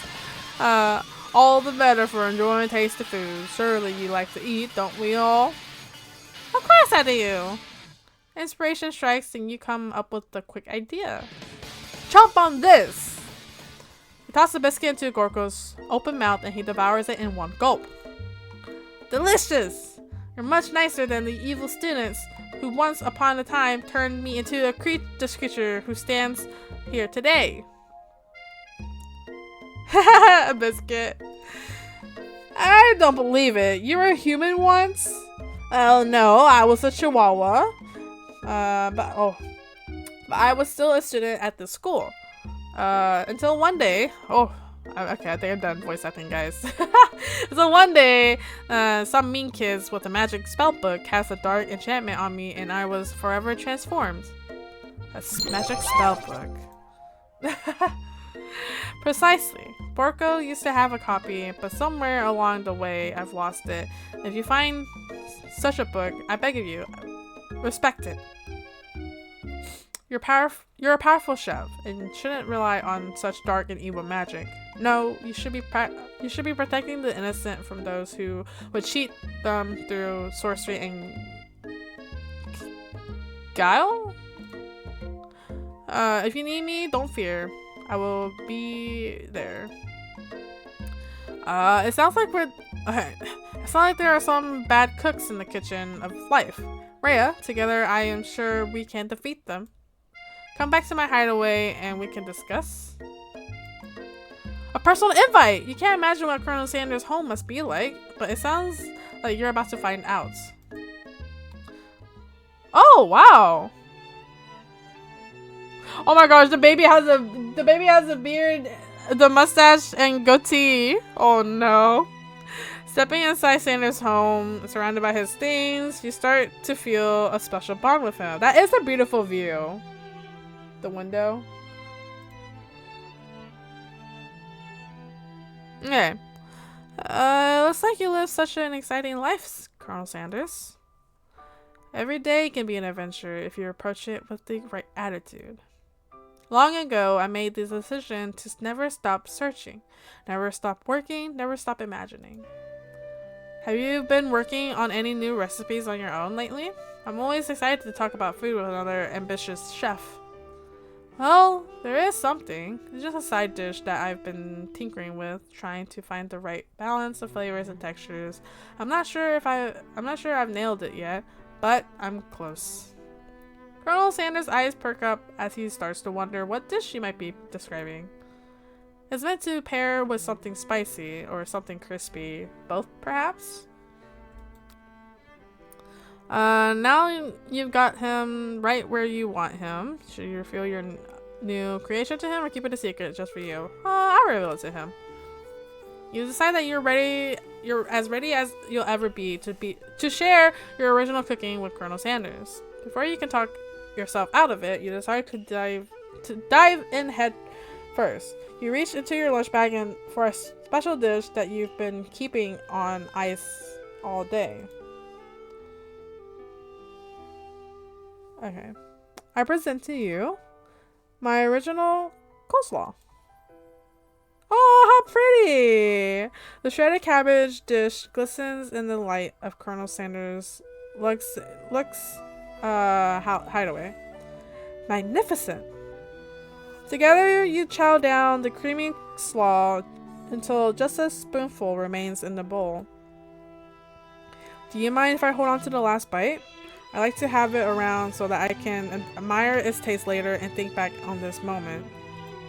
You could offer to make him more, but he seems very sentimental. A very sentimental kind of guy. Sure, why not? Please, make yourself comfortable. I'll be back in just a moment. You realize that now would be a perfect time to do some snooping. Oh boy. Around the room are various items that you can look closer at. Each item seems to radiate memories and emotions. Tap on an item to discover more about the kernel. Oh, huh. Okay, you gaze out the window across the vast lake and mountain range beyond. Just then, the ghost of student pops up. Are you thinking about heading out into the world on a quest to avenge my death? Wait, what? I never even learned your name. Why would I avenge you? I could just tell you my name right now. It's... Can't you see I'm in the middle of something? You open the window a crack and the ghost of student is swept out with the breeze. Tap on an item to discover more about the kernel. Let's do the chicken. You notice a very realistic stuffed chicken sitting on a corner of a table. On a corner table. When you pick it up, you realize it isn't just realistic, it's real. Taxidermy must have been important to Colonel Sanders when it was alive. A little note clipped to the chicken's foot reads, "The true state bird of the great state of Kentucky." Tap on an item. Okay, what is this? Hair comb? Oh. A lock of silver hair is woven through the teeth of the comb. Upon further inspection, you realize that the hair therein isn't just silvery in color, but it's actually made of spun silver. What is this? Candle? A scented candle. You pick it up and try to identify the smell. Power tool? Freshly starched collar? Piece of wood floating in the lake? Summer of 69? No, it's not. It's one of the secret recipe ingredients. It's blank, blank, blank, blank. Tap in on items to discover more about the kernel. Okay, hold on. I'm not done yet. I'm still exploring. You take a closer look at a large urn sitting on a nearby pedestal. There's a plaque on it. It's dusty, but when you wipe it off, you can read the inscription. It says, "Here lie the ashes of all my past careers and business failures." Oh gosh. Poor guy. Pictures? One of the framed photos shows an old man who looks a bit like Colonel Sanders standing with a friend. Kentucky Fried Chicken. They hold fried chicken, drumsticks, and appear to be cheersing them. You look closely and see that there's a short inscription. Wonder who my friend Pete is. What is this? Camel. The photo appears to be Colonel Sanders, except he's an old man visiting the pyramids of Egypt. Maybe this is where he discovered one of his secret herbs and spices? Oh my gosh. An irritable little baby boy crawls across the floor. From the goatee and mustache combo he sports, you figure that this must be Colonel Sanders himself. That, or maybe it's the drumstick that he seems to be wavering like a rattle. Who frames the baby picture of themselves? Probably the same type of person who would make their own face the logo of a company they founded. Am I right? Yeah, true. This must be where he keeps the secret recipe. You think for a moment. What number is important to Colonel Sanders? Then it dawns on you. As soon as you turn the dial to 111111, the safe opens. Inside it, you find a single note. Can chicken be prepared sashimi style? Tap on the item. Okay. Oh, his suit! You open the door to Colonel Sanders' closet and find a row of his signature white suits hanging within. You take one off its hanger and try it on. The jacket is a bit big for you, but it's soft and comfortable. You give yourself a deep hug, breathing in his scent. They say that home is where the heart is. Is this what they meant? Before you can look any further, you hear Colonel Sanders returning. He has a new dish that he has been working on, and he wants you to taste it. You try to act casual until he asks you why you're wearing his jacket. I don't usually loan those out, but I must say, it does look good on you. Oh crap, the jacket! You forgot to take it off. You decided that now is your moment and make a big move. You tell him you're cold. You fess up and tell the truth. You confess. Aww, I think I've developed feelings for you. I might be developing feelings for you too, but I'm concerned I can't let anything get in the way of my dreams. Overwhelmed, you take off the jacket and you run for the door. But the thought of leaving Colonel in the midst of such an emotional breakthrough gives you a pause. You stop yourself. Colonel? Yes, Rhea. I honestly think this may be the beginning of something wonderful. I think you're right. We should take things slow. You walk late into the night and drift off into a slumber. Oh, you talk late into the night. Okay. Dream sequence. Man, this game is quite long. Oh, that's so cute. You awake to a beautiful morning in Colonel Sanders' hideaway. Did you make the right decision on how to respond to Colonel Sanders? Only time will truly tell. Today is the day that could change the rest of your life. You think about the new secret ingredient you just learned about. Blank. In some jurisdictions, blank isn't even legal. But if the recipe is a secret, how will they know? Your thoughts are interrupted when Colonel Sanders emerges into the room. He's holding a gorgeously plated breakfast and your mouth waters at the sight of it. Here's a simple breakfast I just whipped up. Oh, that does look pretty good. It's meticulous. You taste Colonel Sanders' food and it takes you on a journey. When you return, he's waiting to ask you an important question. So, would you say that we're the perfect match? How presumptuous. My cuisine and your taste buds, that is. Such confidence and such grace, could he be the world's greatest gift to cookery? Flatter him. You know, I think we might be a great team. Make a great team. A single tear begins to pool in the corner of his eyes as he gazes out the window. And with the right business partner, I know I can't fail. Business partner? Could he be talking about you? It's all happening so quickly. Overcome with emotion and confused by your feelings, you're on the verge of tears, unable to speak, and the only answer you can find is to run out the door and get home. There's still one more day of school after all. The University of Cooking School Academy for Learning waits for no one. Oh boy. Okay, you get home to find something very surprising. Your best friend is waiting there for you. Where have you been? Because I had one heck of a night. I've been desperate to talk to you about it, but I couldn't find you. I got worried that something had happened to you. It's okay, But now that it turns out you're fine, I can actually get you up to speed on the saga of Miriam. Sure, but you will not believe what happened to me after school yesterday. I went on a date. I think I can believe that. Since I'd been partnered up with Pop, he asked me to go out with him. Of course, I told him, you better harness those wild horses, young man. I'm not that kind of girl. But he was just interested in spending some one-on-one time together and getting to know me. So I said, yeah, sure, I could get to know the little guy. Long story short, he took me to his favorite sush house, but things quickly spiraled out of control. Did she just say shush house? As if that's a thing people just say? What is that even referring to? And now I'm not really sure where we stand. You don't give Miriam time to tell her whole story, however, following up the details of your own night is just too much to bear. And I went on a date too, back to Colonel Sanders' house where I spent the night with him. You what? Nothing happened but the emotional connection. Wowzers. Miriam offers to support you no matter what you do. Together with your bestie, you feel like you can do anything. When you arrive at school, you encounter your rivals in the quad. You can tell from a distance that they're picking on Pop, though he himself might not quite grasp that fact. Because you know, he's Pop. What's a swirly? It sounds delicious. Oh, it's great. I'll order you one right away. I'll have my swirly with sprinkles, please. Hehe, Sprinkles is a dog and a treat. You can get your swirly dipped too. Why don't you pick on someone your own size?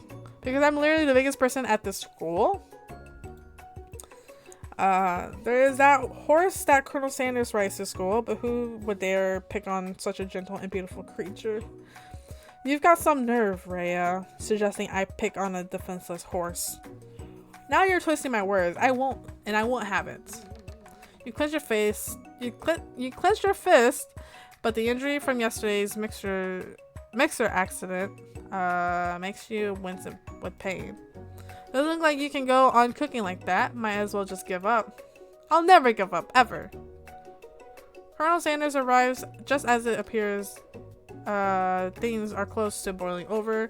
A natural, intuitive person, he senses something has been going on. Is everyone excited for the final day of school? Rhea, how's that hand feeling? I'm sure you'll be back in fighting form by this afternoon. Aren't you concerned about my hands, Colonel? Yesterday I almost broke a nail winning so hard. Technically, I don't believe a winner was decided, but your presentation was quite impressive. What is he doing complimenting her? But what about the flavor of my delicate, warm, gooey chocolate sauce? It was clear that you're passionate about how your food is received. That's a lot of words to say it was bland. Excuse me, Rhea. I am more than capable enough to speak for myself. Maybe you could tell me more of your thoughts as we walk into class, Colonel. I'm always interested in discussing the fine arts of fine foods. See you inside, Rhea.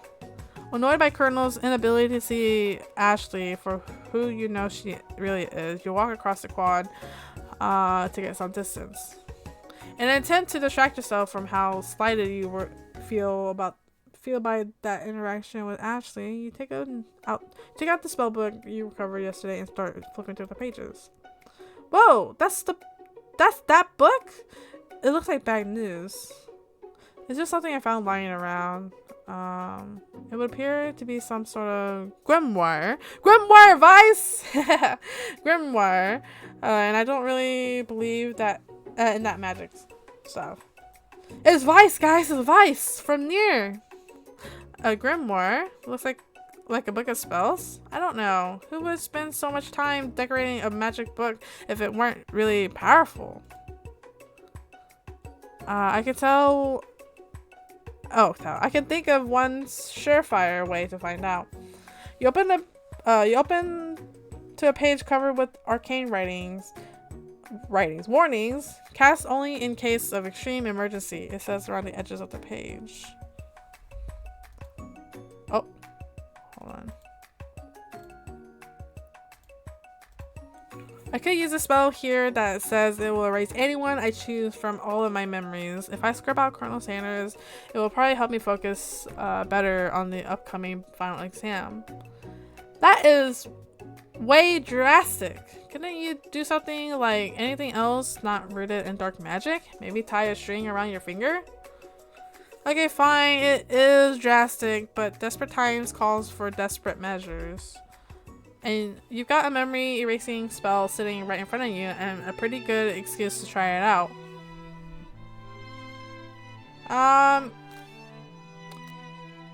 Don't do it. You take your friend's advice and put the book away. It's almost time for class.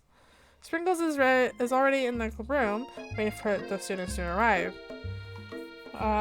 His clear voice, he cleared his voice to make a quick announcement. I want y'all to know, I feel something of a dog moment coming on, but I assure you it's nothing to be afraid of. His cute little nose scrunches up and he begins to breathe quickly. He must be hungry for some... reach for some old homework. Let's see what happens. Sprinkle stops in his tracks. He focuses in on the window. The room is deadly silent.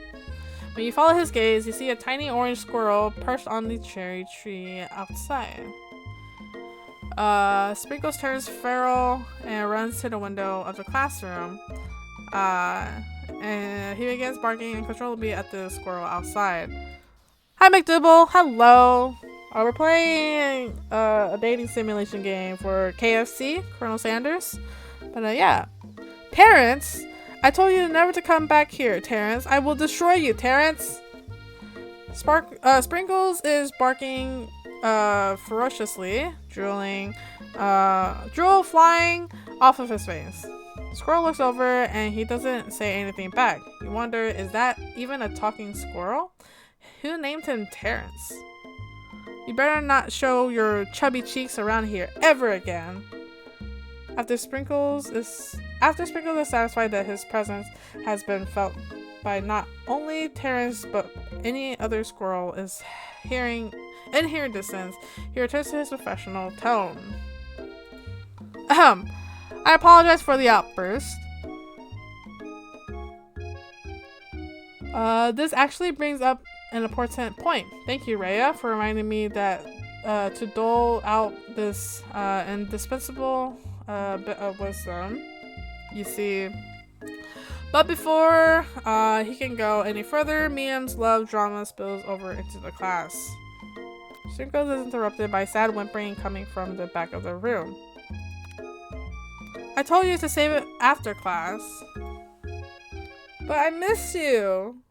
We went on one date, Pops. How can you miss me when I'm right here? Pop's voice quivers as he pleads his case to Miriam. Every time I blink, you go away again. That's really cute to say. Miriam, what happened between you and Pops? I got her in trouble and now she's mad at me.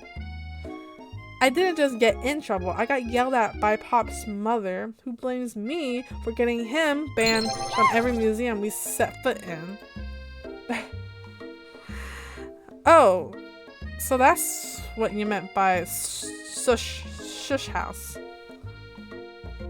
Pop, we went on one date. We're over. And it meant so much to me that I made this for you. Oh, what the? Too hurt to go on arguing, Pop leaves his creation behind and runs out of the room. Nothing like a loud public breakup to cast a pall over the final day of school. That was unfortunate, but we mustn't be distracted from what lies ahead. The final competition, showdown, challenge, exam. I'm still working on the title, but I think you get it. Test time approaches. See you all in the arena. But before you can think about your upcoming competition, there's a very beautiful soul nearby in need of a pep talk.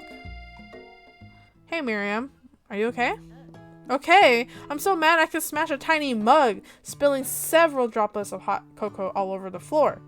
How can he embarrass me like that in class like that, in front of everyone? Her tiny cocoa is a delicious treasure. You know that this breakup is no joke, even if the source of her frustration is such a silly boy. I know that you know this, but I'm gonna say it out loud. You don't need anyone. Me and you, we're gonna cruise through this final test and hit the carpool lane to Success City. Miriam brightens up, imagining the wind rushing through her short bangs, but she hesitates to embrace the feeling all the way. You're not going to saddle up on Colonel Sanders' stallion and ride off into the sunset without me? Of course not. Well, maybe, sorta. But I'm sure there's a pony out there with your name on it, and a ranch big enough for both of us and whoever else we want to bring along. If it's not Pop or Clank or anyone else you meet today, tomorrow, or this whole year, so what? You're a special person who shouldn't settle for the first someone to show a little interest anyhow. Miriam gives you a big hug and wipes the tears down from her cheeks. I should really review my menu for today. I'm going to make a very special soup. I bet that Professor Dog is going to love it. While you were pep talking Miriam, you completely missed lunch, but that's okay, because you had a better plan of how to spend the time before your exam. You decided to head to the arena early to practice a dish. Oh boy. Hey, this is the location. Okay, sorry, excuse me. The location of your final challenge. A test of will, a test of courage, a test of talent. A chance to beat the pants off of Van, the supposed man, and his eviler counterpart, Ashley. As planned, you'll begin to run through the quick tests of a recipe you've been working on, Rhea's famous chicken pot pie. After practicing for months, making this dish comes second nature to you, and you're able to quickly get a fresh pot pie in the oven, but as soon as you could. Your cram session is interrupted by Colonel Sanders. Rhea, what are you doing here? There's still time before the final exam.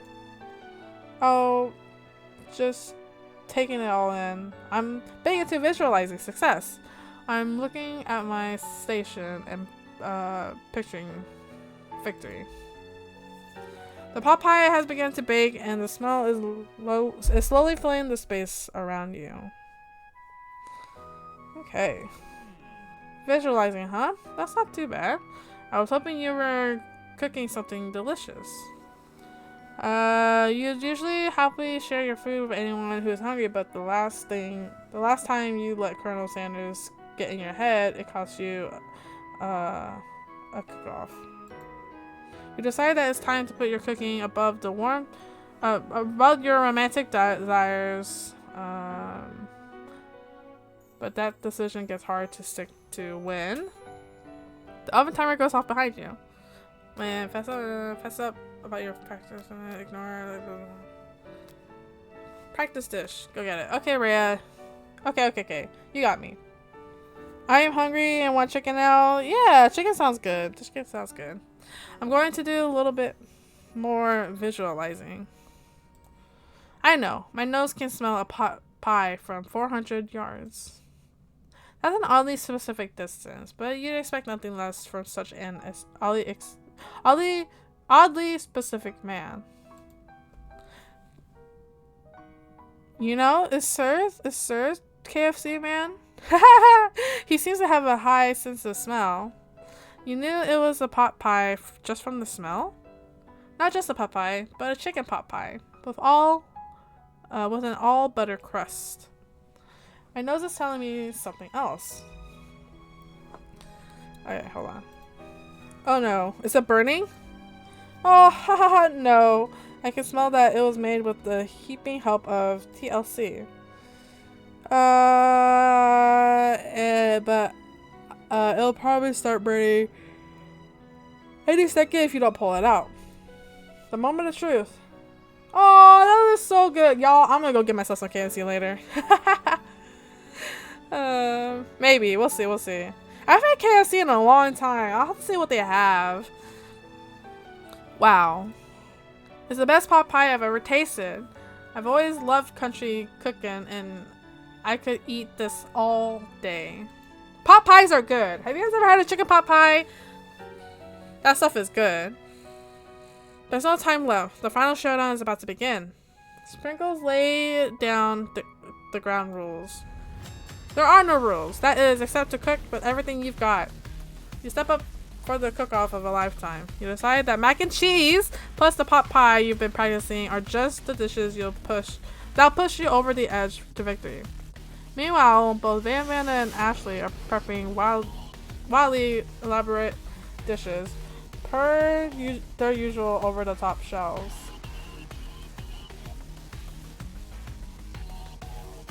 Yeah, so many thoughts, yes. Things are expensive nowadays. Miriam has her giant magnifying glass and several sets of tweezers. She's definitely prepared to go big, going small. What is this music? I don't know. Colonel Sanders seems to be harnessing his 11 herbs and spices, but he's trying to find a way to improve on something perfect. His original recipe, fried chicken.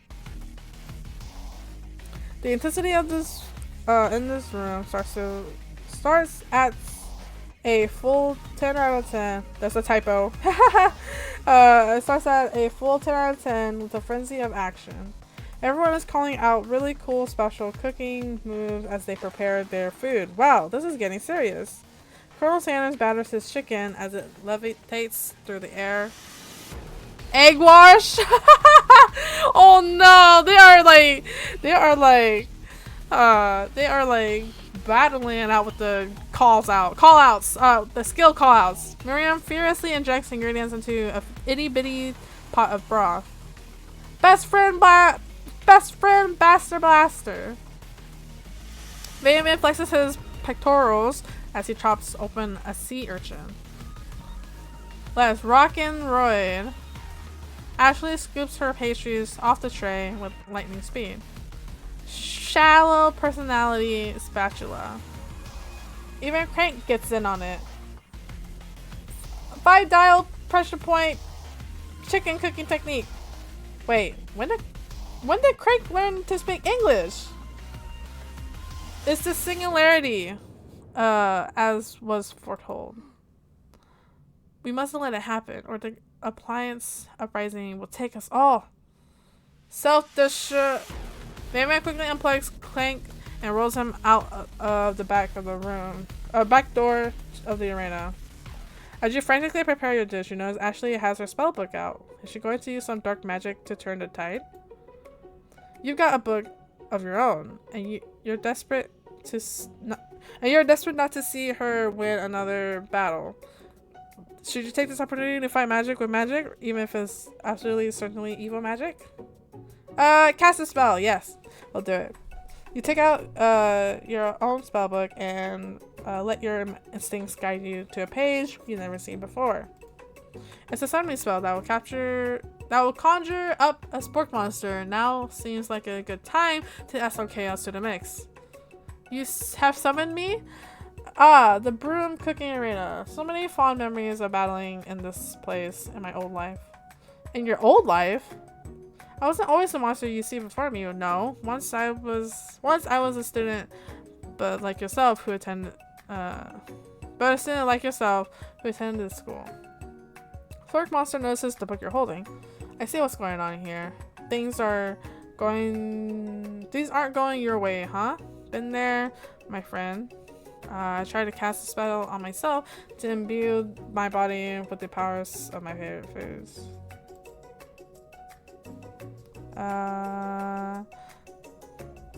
Okay. As you can imagine, things did not go as planned. When spells say only cast in case of emergency, they mean it. I'm kind of in a pinch here. Got any better ideas? The spork monster smiles, curls up mischievously. For starters, never cast spells on yourself. Cast them on your rivals. Just tell me who is giving you trouble, and we'll take very good care of them. You mentioned to Ashley, but before you can think better of this dastardly decision, he recites a spell that turns her into a chicken. Uh-oh.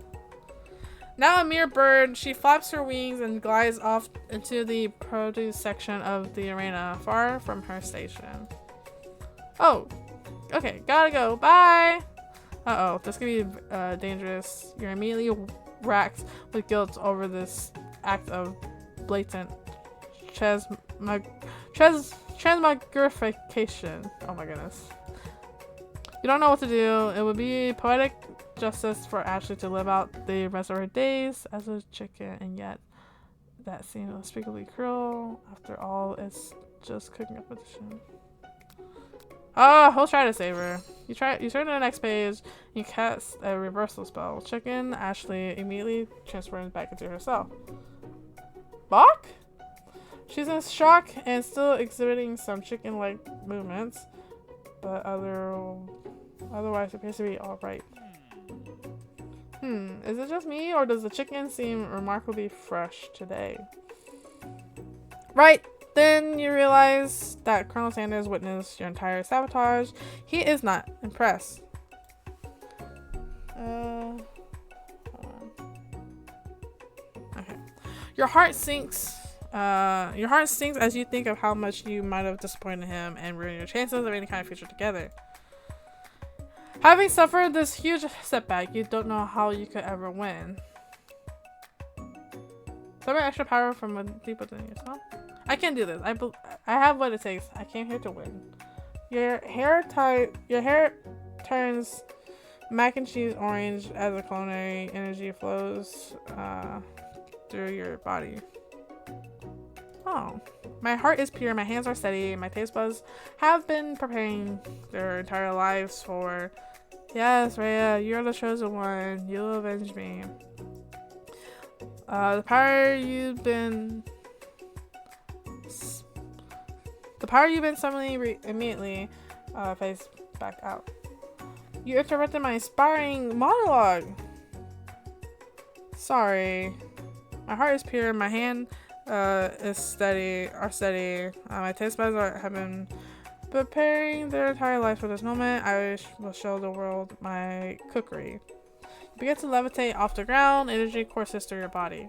You know that with this power you can do anything except turn back time, which would be super useful because while you were powering up, your chicken pot pie overcooked in the oven and can't be served.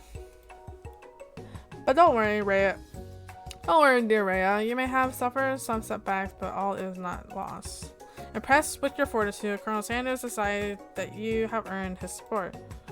I've been watching you today, and I must say I'm truly impressed. You've been thinking on your feet and rolling with the punches. He steps close. He steps up to your station and stands right beside you. I'm here to help. All you managed to do is make mac and cheese. Okay, hold on. And time is almost up, so you're gonna need to... you're going to need it. But Colonel Sanders, what about the test? What will happen to you? What about the rules? Okay. Following the rules has never been a thing, been my thing. I follow my heart. What a guy. Colonel Sanders unfolds a delicate white towel to reveal the most delicious fried chicken tenders you ever laid your eyes on. Goodness, how long is this game? Ooh. I'm trying to like blaze through it. And besides, sometimes unexpected combination can have surprising efforts and efforts that surpass their individual efforts. Are you suggesting if we combine forces we can form the perfect food union? Time's up, students! With time expired, it's the moment everyone has been waiting for. Okay, you must now prepare to present your dishes. A handful of students stand tall, but the class seems incomplete. It seems we're missing some students. Pop? Clank? From off screen, you hear a pure innocent giggle. Oh, hold on. You hear a pure innocent giggle that can only come from one student. Hey, I'm flying. It sounds like it's coming from that broom closet over there. Miriam, would you mind? Inside of the closet, you see Pop hanging on a broom hook by the electric of his elastic. Oof, elastic of his underpants. Electric. My bad, guys. Pop, get down here. Get down from. Oh, Pop, get down from there right now. Let me guess. Did Van have something to do with this? Okay. I'm trying to finish this, but I don't know if we will. When someone asks for a wedgie, who am I supposed to refuse? I thought a wedgie was a salad. It looks like Pop is eliminated from the challenge, seeing how he didn't cook anything. You must be tired from talking. Oh, yeah. And, like, I did sing mode earlier, and I did, like, certain accents and stuff, too, for the different characters. But that's a lot. I can't feel my legs. May I be excused? Sure. You don't have to finish it. I know. But I would like to. We'll see. Your kids, you kids and your pranks. I must say, it's not the worst prank in UCSL. Oh my god, UCSAL history, but it's not exactly yearbook material. Wait a second. Pranks. Pranks? Clank! Where did that pressure cooker roll off to? You wait to hear a signature whir, beep, or other onomatopoeia, but there's none. Somehow he must have gotten unplugged, I guess. We'll have to figure out that. We'll have to figure that out later. That leaves only 4 remaining students. Please collect your final products. It has been a long semester. Wow, 3 whole days long.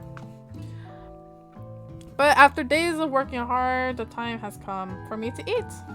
Rhea, please step forward. Now describe your dish. I've made... What'd you make? Oh, that's so cute! Her tiny food collection is so adorable. Tender udon noodles and savory soup. My word, it's so delicious. Is that a teeny tiny Naruto maki I spy afloat in this itsy bitsy bowl?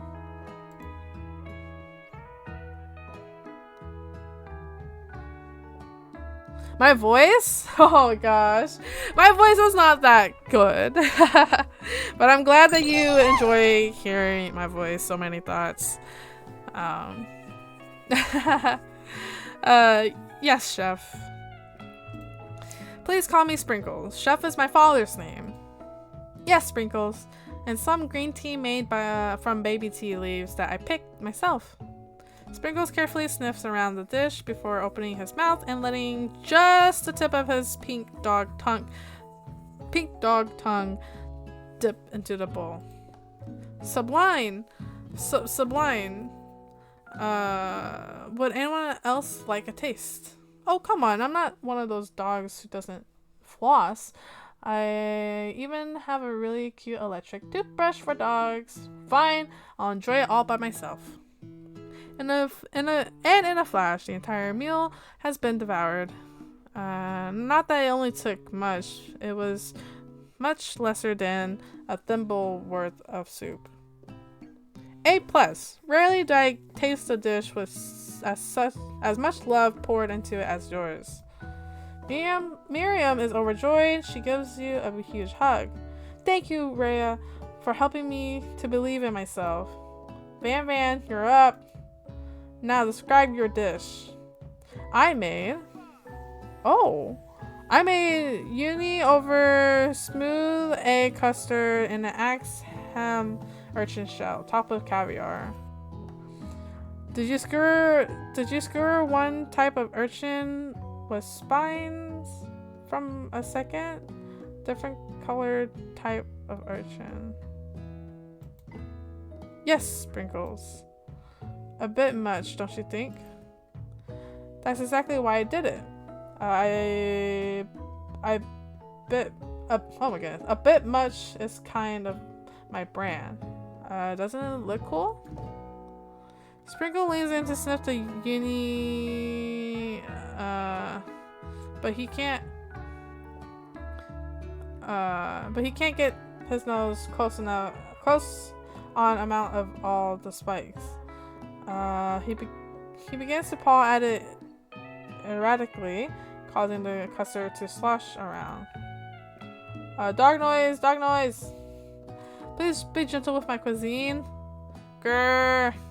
Finally, Sprinkle goes all in, dipping tongue first, but he can't get past all the needles, and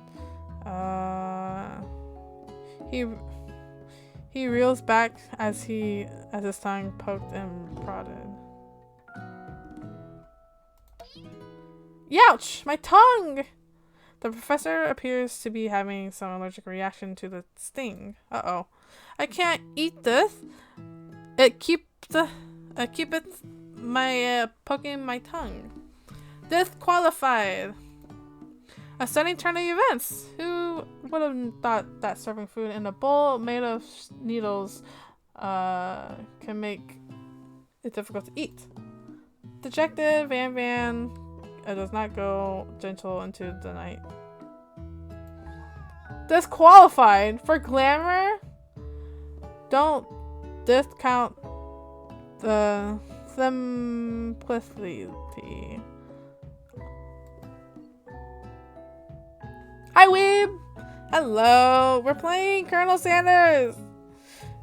A date with Colonel... Dating simulation with KFC man. He's not here yet. He's in the audience. He's cooking, but we're talking to the other characters. This isn't the last you've heard of me. Before focusing to endure his swollen tongue for another moment, Sprinkles graciously laps up a bowl of milk. Okay, hold on.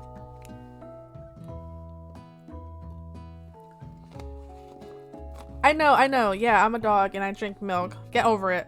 Sometimes it helps calm my agitated tongue. Next student, Ashley. It's time to step up. Now describe your dish. I made orange blossom Turkish delight and a light rosewater syrup topped with French meringue. Oh, how do I say that word? That word, and connected by sugar glass. That absolutely doesn't sound too bad. Meringue? Okay, thank you. Thank you, McDouble.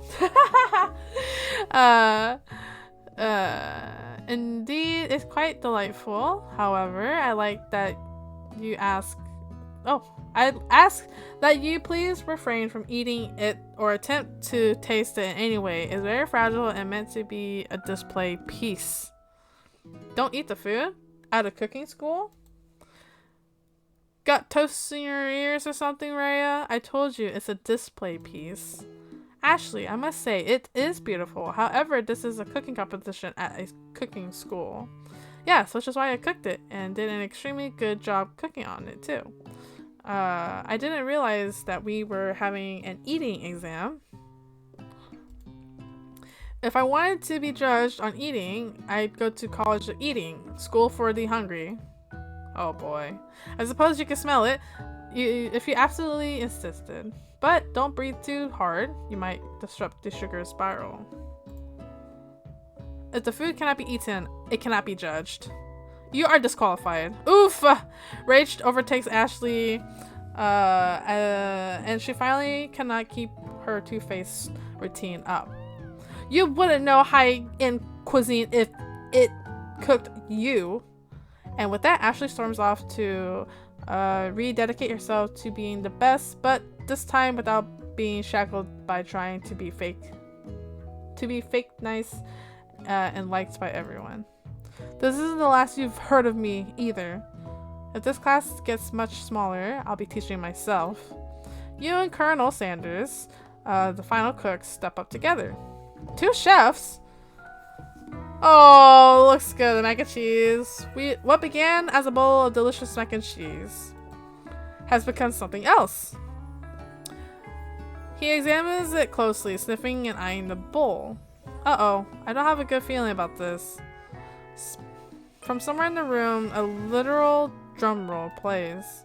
Just when I thought I've seen everything in this kitchen, you give me this thing and completely blow me away.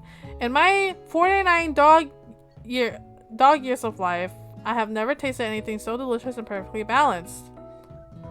It's so delicious, the fact that everyone passes the class. You pass, and you pass, and you get a pass. Everyone gathers around and partakes of the mac and cheese bowl. They all seem to transcend this reality into another dimension. You win! Together, you and Colonel Sanders have made a new menu item. The new menu item is so impressive, even the Van and Ashley are drawn back in by its magnetic fragrance. When they gaze upon your mac and cheese bowl, they admit that you are indeed an excellent chef.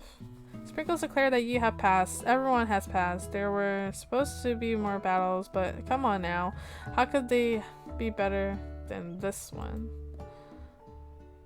Oh my god! Now that the school year is complete and everyone has graduated, the students return for one last assignment to get their groove on. The cafeteria has been completely redecorated in order to serve as the site of the school's graduation dance. Oh, this is pretty. Compared to the massive high-tech cooking arena, the humble decor seems right cute and cozy. Did we get chicken yet? Yeah. DJ Dog is in the house. You knew that Sprinkles was a master chef, but also a world-renowned turntablist who says you can't teach an old dog new tricks. Oh, they're in different clothes. Van and Ashley tell everyone that they've committed themselves to righting the wrongs they did while they were the villains. So who are we dating this game? Colonel Sanders. For a moment, you actually believe them. Not another haunting. No ghost allowed at graduation. It's clearly written in the school bylaws. I was never actually a ghost. It was all a trick to get you to finally notice me. Oh, amusing. And now that everyone is all together, it's the Spork Monster. He has totally mellowed out. Everyone, the Spork Monster is no more. From here on out, I prefer that everyone prefer me to my new name, Party Monster. Student tries to finish what he had to say, but everyone is too wrapped up talking to Party Monster. Dejected, student walks off. Maybe things didn't work out for Miriam romantically, but she found the love in her cooking, and you know she's gonna do great. A red carpet rolls out across the floor of the bathroom. It's like a Hollywood movie premiere. Who could command such an entrance? It's Pops. He's arrived late to the dance, but apparently for a good reason. Walking the carpet, you see perched atop his dirty chef's hat. A crown? A crown? Welcome back, Pop. And I know you weren't able to complete the final exam and accept your diploma, so we had it mailed directly to your father. We figured it was the least we could do for the school's dean. Oh, now I get it. And we get a new wing on the school. Not to mention the honor of educating the son of the chancellor of Suchun. Oh my gosh, I can't say that name. Miriam, will you be my lady king? What an incredible turn of events. Such and such. Really? That's how you say it? Chancellor of such and such. You guys. What an incredible turn of events. And offered to join the royal family. It's like a dream come true. You'll get to be a princess or maybe a queen. I'm not sure if he even knows, but either way, crowns and gowns, baby. Suck and suck. Oh goodness. I'm sorry, Pop, but I'm not interested. Not now, at least. I've got so much to do with my life. A twist on the twist. So many more 3-day universities to attend. So many tiny foods to meticulously sculpt and then watch get accidentally blown away by a single breeze. Okie dokie. The music at the dance is interrupted by the sound of sparking and electric hissing. It's Clank, who has arrived late to the dance. Now that I have graduated, I can reveal my truth. Whoa, he's still doing the talking thing. I am Clank. I am not of this earth. I am actually from a faraway planet in another dimension. What? What? I actually feel like I knew it this whole time.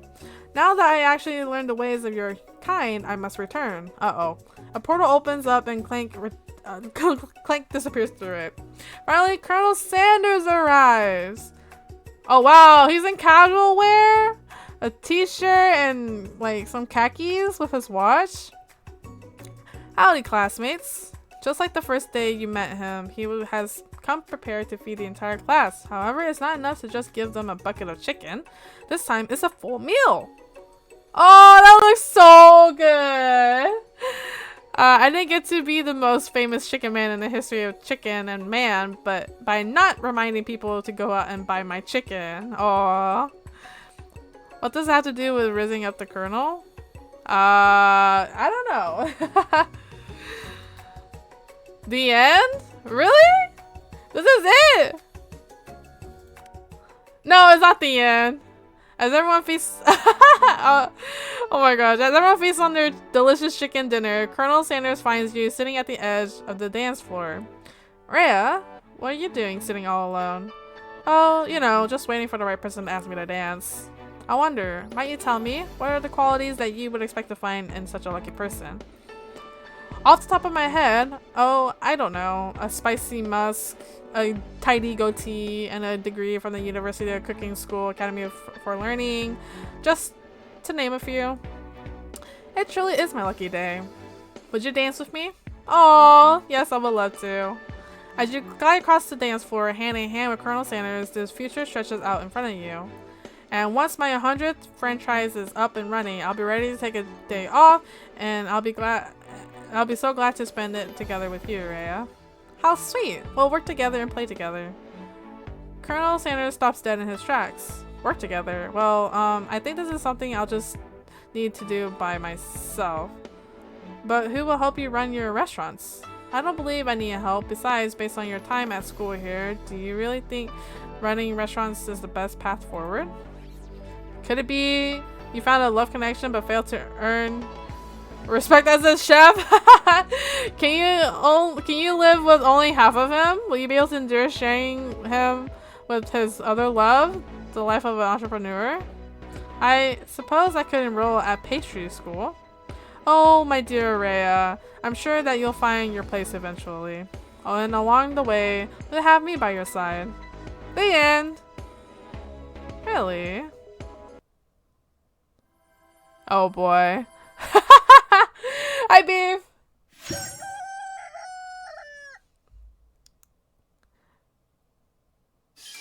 Oh yeah.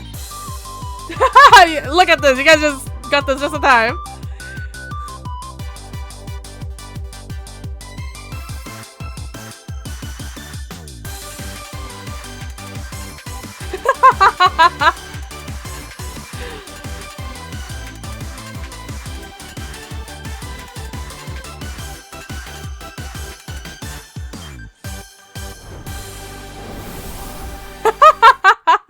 I love it so much. I think there are other endings. Hold on. I love you, Colonel Sanders. I forget how many endings there are. Okay, hold on. Yeah, so it says there's 3 endings.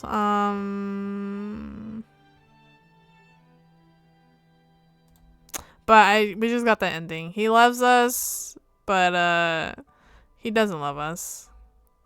Okay, hold on.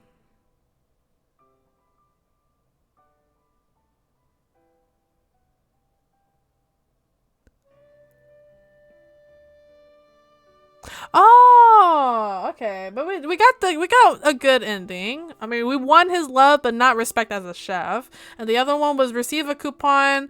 The other ending, receive a coupon for complimentary side and a soda upgrade. And I guess this is like the true ending. Become the Colonel's partner for business and romance and adopt the spork monster. If it's possible that there's an ending involved without becoming okay. Let me see. Chapter 3, true ending, 10th bite. Ah, so that's how you get the true ending. Okay, so there's certain paths you have to say, of course.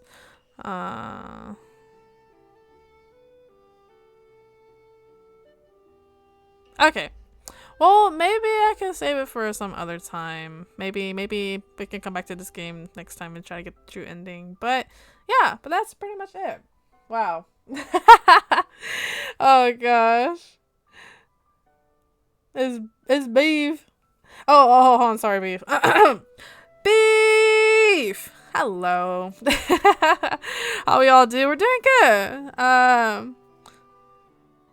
Yeah. Doing good.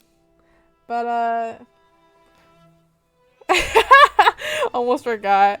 Oh, I'm just like so out of it. But happy Valentine's Day, guys. That is it for my stream. It is 12 o'clock. I don't really have anything else. Tomorrow it'll be Final Fantasy 14. I might start the stream like an hour later. Because the stream starts at 10 tomorrow my time, but I have something to do. I have to do something around 9 o'clock, and I don't know how long it'll take. So it might be pushed that. Maybe it might be a little pushed back a little bit. 10:30, 11. But if I come on, when I come on, just come by. Yeah. Oh, hold on. Ads are about to start. Okay, let me snooze that for you guys. No! What do you mean no? What do you mean no, beef? You know my usual time. I gotta go. Ending as I got here. You know what time I end stream. It'll be like 6 o'clock for you. Oh gosh. What are we doing in 14? MSQ. Shadowbringers. We're just gonna be progging through story.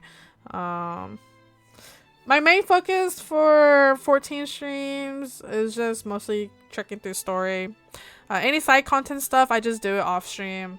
Cause 14 just has so much content, so I can't do anything. Can't do a lot of stuff right now. I think I mainly want to just catch up on story. Yeah. Okay. Yeah, it was a good game. This is like a silly game, really silly dating simulation game. Yeah, I liked it. It was really cute, really silly. Yeah. Oh, I see Cert is on. Oh boy. Cert is playing Dream Daddy. Oh. Oh no! I know that game. Oh, guys, I'm gonna have to read you guys out to Sir.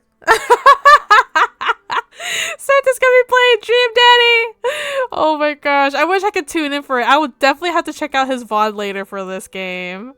Okay, but I'm gonna send you guys over to Sir for his Valentine's Day stream special. Yeah. But thank you guys for coming by. Happy Valentine's Day to every single one of you guys. You guys are all my Valentines, even if you're taken. I'm sorry. You guys are still my Valentines. You guys are my Valentines, treasures. I'll see you guys tomorrow for 14. Anything else? Yeah, I'll be here tomorrow, 14. Yeah, so of course, take care of yourself. Eat, sleep, hydrate, rest.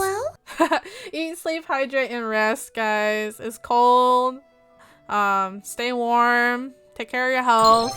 The flu and a lot of sickness are in the air right now. So yes, please do take care of yourself. Why are you spamming hydrates now when I'm about to leave? Stop.